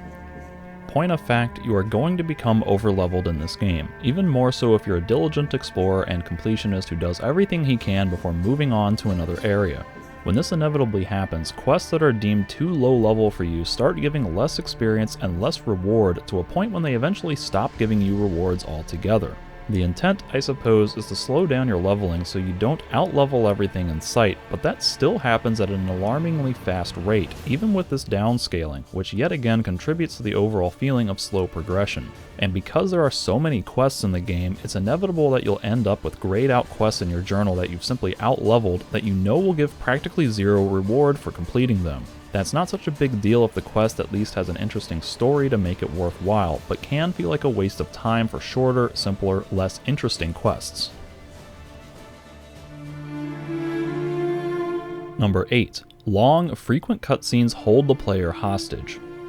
I encountered what felt like a lot of instances when the game forced me to keep playing much longer than I intended because cutscenes, dialogue, and story sequences would seize all control from me and force me to sit through everything before putting me back in control so I could save and exit the game. On one occasion, I wanted to just turn in a quest and go to sleep, but upon doing so, I ended up having to sit through 20 minutes of cutscenes and then got dropped into a 5-minute gameplay segment which didn't feel right to interrupt by saving and quitting, because it would have ruined the narrative pacing to delay the story's continuation until the next day, and then had to watch another 5 or 10 minutes of cutscenes before it was all finally over. On a night when I had to be up early the next morning, the game unexpectedly forced me to stay up an extra 30 minutes later than I wanted. By the same token, I'd often be in situations where I only had a limited time to play and just opted to not even start playing at all because I couldn't be sure the game wouldn't lock me into long story sequences at inopportune moments. Similarly, it's fairly common to get stuck skipping through tons and tons of mandatory cutscenes if you make a mistake in dialogue or else want to go back and see a different outcome or trigger a cutscene that you didn't intend to trigger because the game likes to string multiple cutscenes together, back to back to back to back. And there's no way to interrupt those cutscenes to bring up the menu so you can load a save or exit out of them. Number 9. The Battle of Kaer Morhen is a little disappointing. The Battle of Kaer Morhen is the main climax that the game spends up to 100 hours building towards, the grand culmination of your quest to find Ciri and fight off the Wild Hunt. You go back to everyone you've met over the course of the game, cashing in favors so that they'll come help you, assembling a super team of badass allies. When you're ready to start preparing for the fight, you meet everyone one by one as you work your way from the entrance of Kaer Morhen up to the Inner Keep and get to see what everyone's planning and how each individual will offer their unique assistance. You then get to make a few seemingly important decisions about how to prepare for the battle, such as to either brew some potions or lay traps around the castle's exterior, or to either reinforce the walls or clear the way to the armory. But then you don't actually get to do any of the prep work yourself, a lot of stuff seems to have little to no effect on the actual battle, and the entire fight is broken into a bunch of tiny, self-contained sections separated by loading screens, cutscenes, and linear, highly scripted objectives that force you to focus on one little thing at a time, one after another. As with the dialogue and storyboarding of the main quest line, it felt to me like the Battle of Kaer Morhen was designed to play out in a very specific way with only a couple variables changing the outcome or the path to the outcome in any significant way. It was supposed to be this grand, epic castle siege as you try to fight off hordes and waves of Wild Hunt soldiers, but the scale felt so tiny and claustrophobic to me because you're always in these tiny, instant scenarios. Go here and kill that, go there and close that portal, go there and flip that lever, and so on, with no concern whatsoever for any greater overarching goal because the instant scenarios made it clear nothing was ever going to happen off screen and you never had to worry about possibly failing. Plus, having the game inexplicably deactivate my various buffs and decoctions after switching back from controlling Ciri was kinda frustrating. I would have much rather preferred if the Battle of Kaer Morhen had been just one big fight with you having to defend multiple angles of entry, perhaps with status meters indicating when a side was getting overrun or when a wall was about to collapse, thus forcing you to react to these different situations and making your own choices, kind of like a tower defense game, instead of simply following a linear series of events that are totally scripted beyond your control. Maybe you could set up defenses yourself beforehand, or assign different characters to different spots, use special quest items to call down magic support from Triss, or individual characters could have their own limited health bars and get knocked out of the fight, making it subsequently harder if you don't defend them in time or properly assist them, and so on. Just something to make it feel more like an epic siege with meaningful gameplay, as opposed to a glorified interactive cutscene. I mean, there are literal fight scenes where I'm sitting there going, boy, that looks cool. I wish I could play out this fight and actually experience it for myself instead of just watching it happen.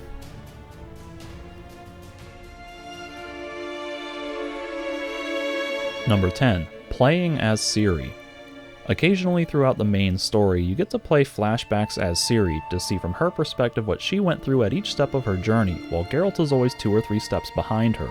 Some people might like getting to play as Ciri, but I always found it jarring. You spend 100 or more hours as Geralt building an association with that character and tailoring his skills and equipment to your own desires. And then suddenly the game says, okay, now you're a completely different person and none of the stuff you've been doing to improve your character applies here. It's kind of cool that you get to feel how Ciri gets stronger over the course of the game through actual hands-on experience, but I still found it annoying every time I switched to her, and it was kind of boring playing as her in the second half of the story when she's one-shotting everything with lightning-quick ninja moves that take no effort on your part to pull off.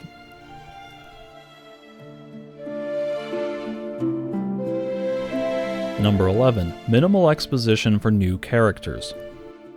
The Witcher games are based on a series of books with a lot of characters, locations, history, and backstory being lifted directly from or else inspired by what came before in the books. However, the games were originally meant to serve as sequels to the books, essentially setting themselves apart from the source material so as to have the freedom to tell their own stories without conflicting with established precedents, while also helping to ease the player into the world without any prior understanding of the written novels. That's the whole reason Geralt has amnesia in the first game, so that he can be reintroduced to the setting and characters at the same rate at which the player is.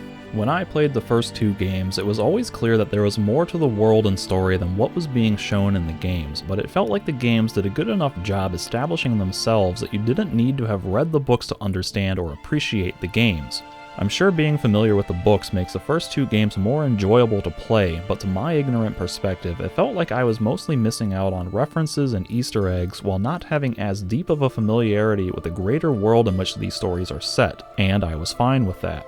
Then suddenly with The Witcher 3, CD Projekt decided that they wanted to start incorporating more canonical main story elements from the book series, which had been almost completely ignored in the previous games.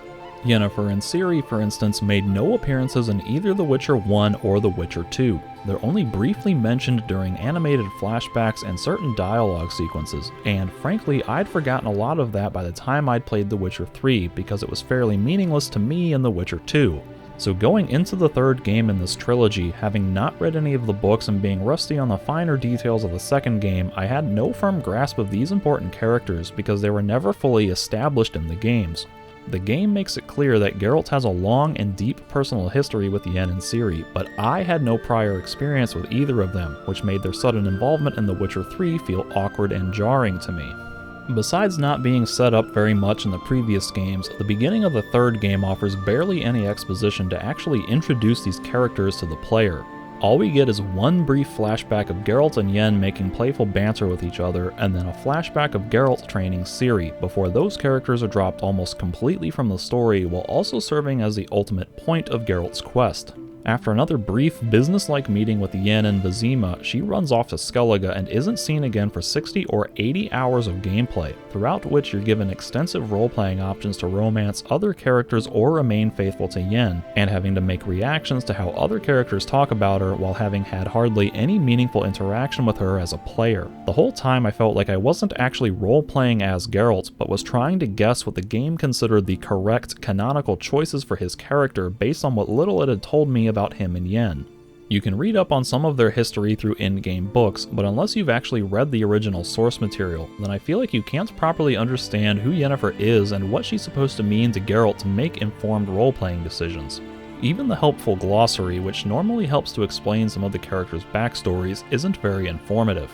You can certainly fill in some of the gaps with logical reasoning, but it feels like a case of the game merely telling us that Geralt is supposed to be deeply in love with Yen, without ever showing us that or letting us get to feel it ourselves until much, much later in the game, after many of those critical role-playing moments have already passed. It's really weird, for instance, to have spent 2 whole games with Triss, even possibly romancing her in both games, to then have the third game come along and say, no, Geralt loves Yen. You're still given the option to romance Triss if you'd prefer, but it feels like the game is always pushing you towards Yen the whole time because that's what Geralt would do. Even if that's more accurate to the source material, it's not really supported by the games themselves and feels awkwardly forced. Then there's the fact that Yen is supposed to have an entire backstory with Ciri and Geralt, where they were like a family to one another, with Yen and Geralt acting as Ciri's parents, which is barely explored in the game at all, since we're never treated to any flashbacks of Yen and Ciri interacting together, and I don't think there are even any in-game books that explore their relationship either. All we get are offhand comments here and there, some of which only come about after you've already found Ciri, which made me wonder why she cared so much about finding Ciri when their relationship had never been established in the actual game. You just have to take the game at its word that they were like a mother and daughter to one another, because it's never really portrayed that way even after they're reunited. Similarly, when Geralt finally catches up to Ciri and thinks she's dead, it's supposed to be a deeply tragic and heartbreaking moment for him, but I couldn't really empathize with him because I, as a player, am nowhere near as privy to their relationship as he is as a character. I understood his emotions in that situation, but I couldn't feel any of it myself. All of that is just for characters like Yen and Ciri, but there are plenty of others that show up out of nowhere with no exposition. When Dijkstra is introduced, for instance, they make reference to some previous encounter where Geralt left him crippled, and all of their subsequent interactions are based on an established history. He's a fun character and you can definitely get a good feel for him throughout the game, but it was really jarring to me playing the game originally and trying to remember if he was some minor character in the second game that I'd forgotten about, or if this was some brand new history they'd pulled from the books that I'd never seen before.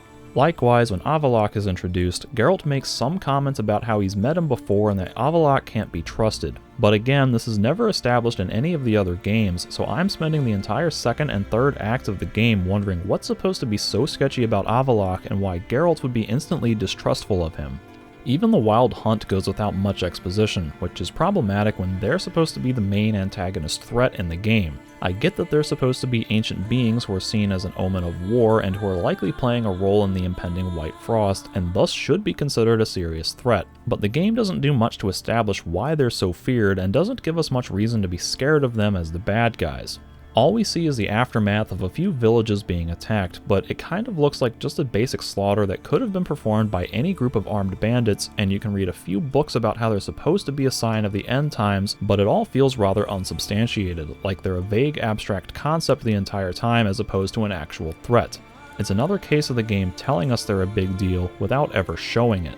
To be clear, I'm perfectly okay with the games leaving details out from the book series, and there's enough in the games that you can follow along without being completely lost. However, I feel like the game could have done a better job introducing new characters and plot elements to the player so that they could exist as more standalone elements in the game series, as opposed to requiring you to read the books to properly understand character arcs, motivations, relationships, backstories, timelines, and so on, all of which play a pretty important role in this game's story.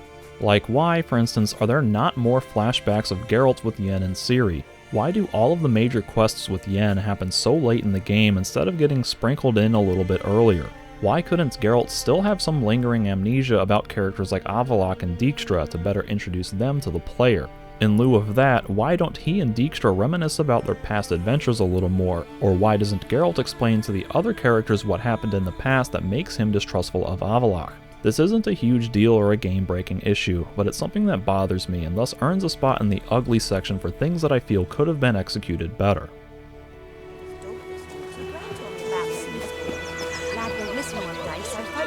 Number 12. Lots of repeated ambient conversations. As you explore populated areas, you frequently overhear conversations between NPCs. These do a tremendous job in helping to flesh out the world with bits of lore and backstory, besides just making the world seem a little more lively. But unfortunately, these conversations seem to repeat themselves indefinitely, leading to you hearing a lot of the same bits of background dialogue in the exact same places over and over and over again. I guess the idea behind repeating them is to give players a chance to catch the dialogue if they missed it initially, but it gets pretty grating hearing the same exchanges in high-traffic areas that you frequently have to return to. Like that kid in White Orchard singing the nursery rhyme about Emperor Emhyr every time I go to visit the blacksmith. Really, I wish these conversations could be more varied, or else if they just wouldn't play literally every single time you walked past them.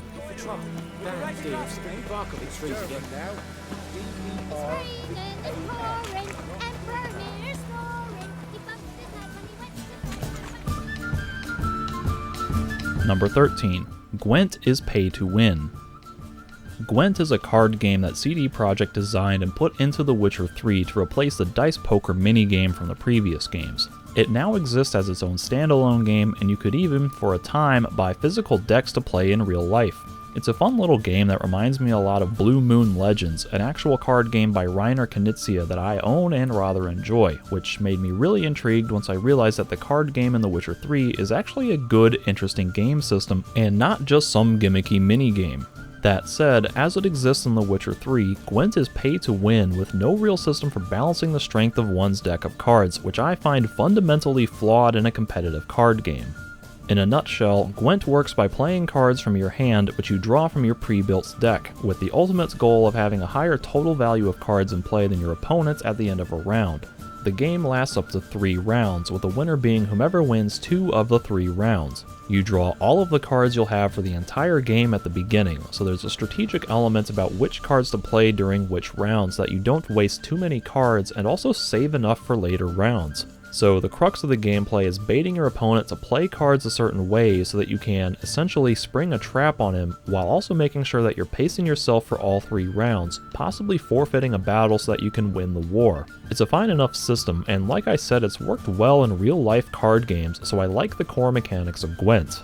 The problem, as it's implemented in the game, is that there are relatively few restrictions on how you can build your deck, and with different cards being simply more powerful than others, a deck that's loaded with higher value cards will basically always win against a weaker deck. They start you out with a crappy beginner deck, and if you want to make your deck stronger, you have to spend in-game currency buying better cards, or else win better cards by beating other players, which is kind of a catch-22 because you often need better cards in your deck to beat certain players in order to win better cards. In competitive games like this, there need to be rules for balancing the playing field for each player. It's why boxing uses weight classes to group fighters into similar strength and size ranges, or why miniature games like Warhammer implement point systems so that both players will field armies of similar strength values. But Gwent doesn't have any sort of balancing like this, meaning that it's possible for one player's deck to be simply stronger than another's, having been loaded with higher value units with more devastating special effects. In a way, Gwent's implementation in The Witcher 3 feels like an extension of the RPG mechanics, where you start as a low-level player and have to level up to face more difficult opponents, with some being just so high level that you stand no chance against them until much later in the game. When viewed in that light, the lack of balancing is an acceptable way to translate that feeling of leveling up and getting stronger, kind of like you do in a Pokemon game. But just looking at it in the context of a standalone competitive card game, I find the lack of balancing fundamentally ruins the fun and satisfaction for me.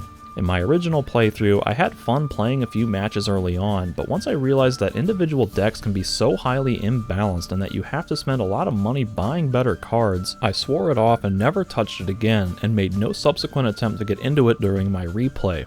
Ultimately, I'm not playing an open world RPG like this for its mini-games, and if I want to play a competitive card game like Gwent, then I'd rather just play Blue Moon Legends in real life instead.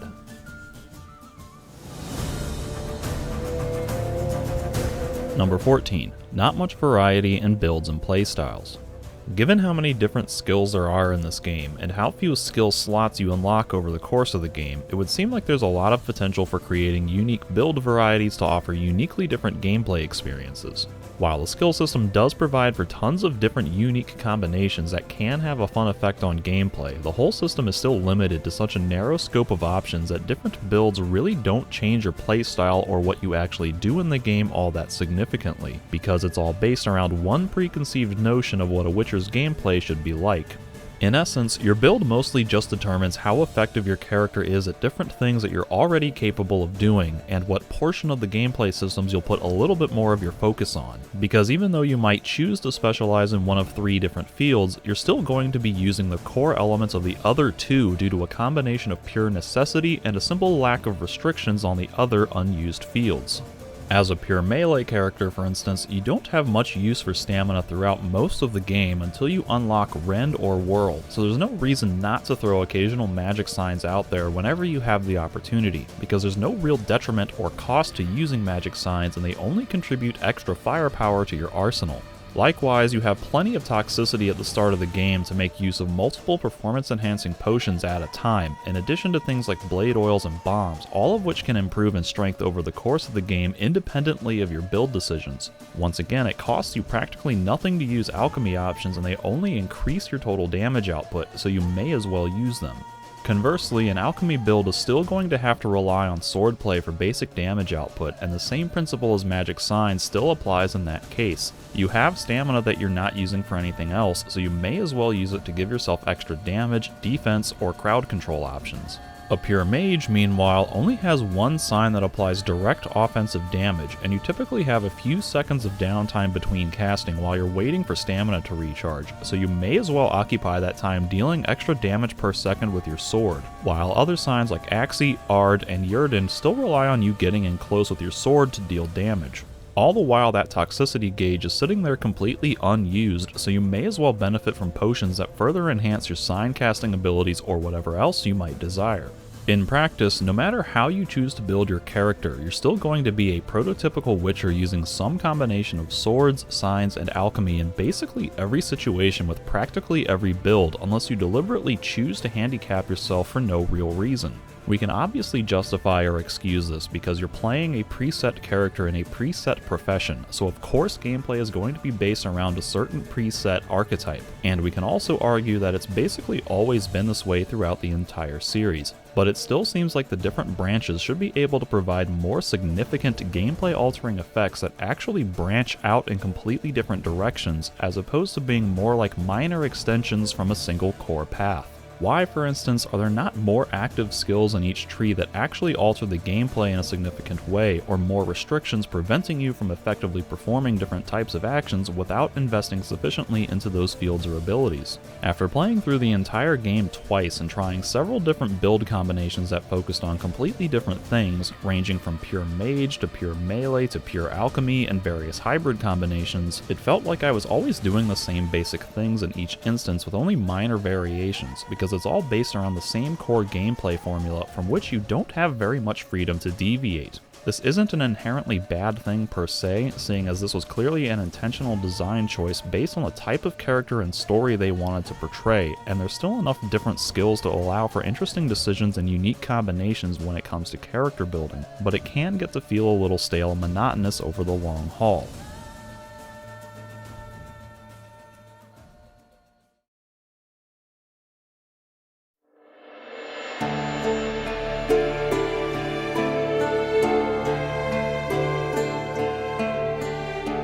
That was a lot of criticism in both the bad and the ugly sections, and perhaps the good section didn't do the game enough justice, so let me be clear at the top of my conclusion by saying that I liked The Witcher 3 Wild Hunt. It has a lot of good things going for it, and in a lot of ways it deserves its reputation as one of the better open-world action-adventure RPGs ever made, but that almost says more about the state of open-world games than it does about the game itself. Open-world games tend to have a lot of inherent problems, usually to do with pacing, balance, and depth of mechanics that frequently aren't compensated for by more sensible design choices, and The Witcher 3 suffers from nearly all of them, albeit not as badly as some other games. The sheer size and length of the game, meanwhile, make all of its weaker elements stand out even more as the game drags on and begins to outstay its welcome. As it stands, the story elements, quests, and characters are all strong enough to keep the game engaging all the way through, while the small details in the environmental storytelling help to flesh out the world in an interesting way, but a lot of the actual gameplay proves to be somewhat crude and deceptively shallow.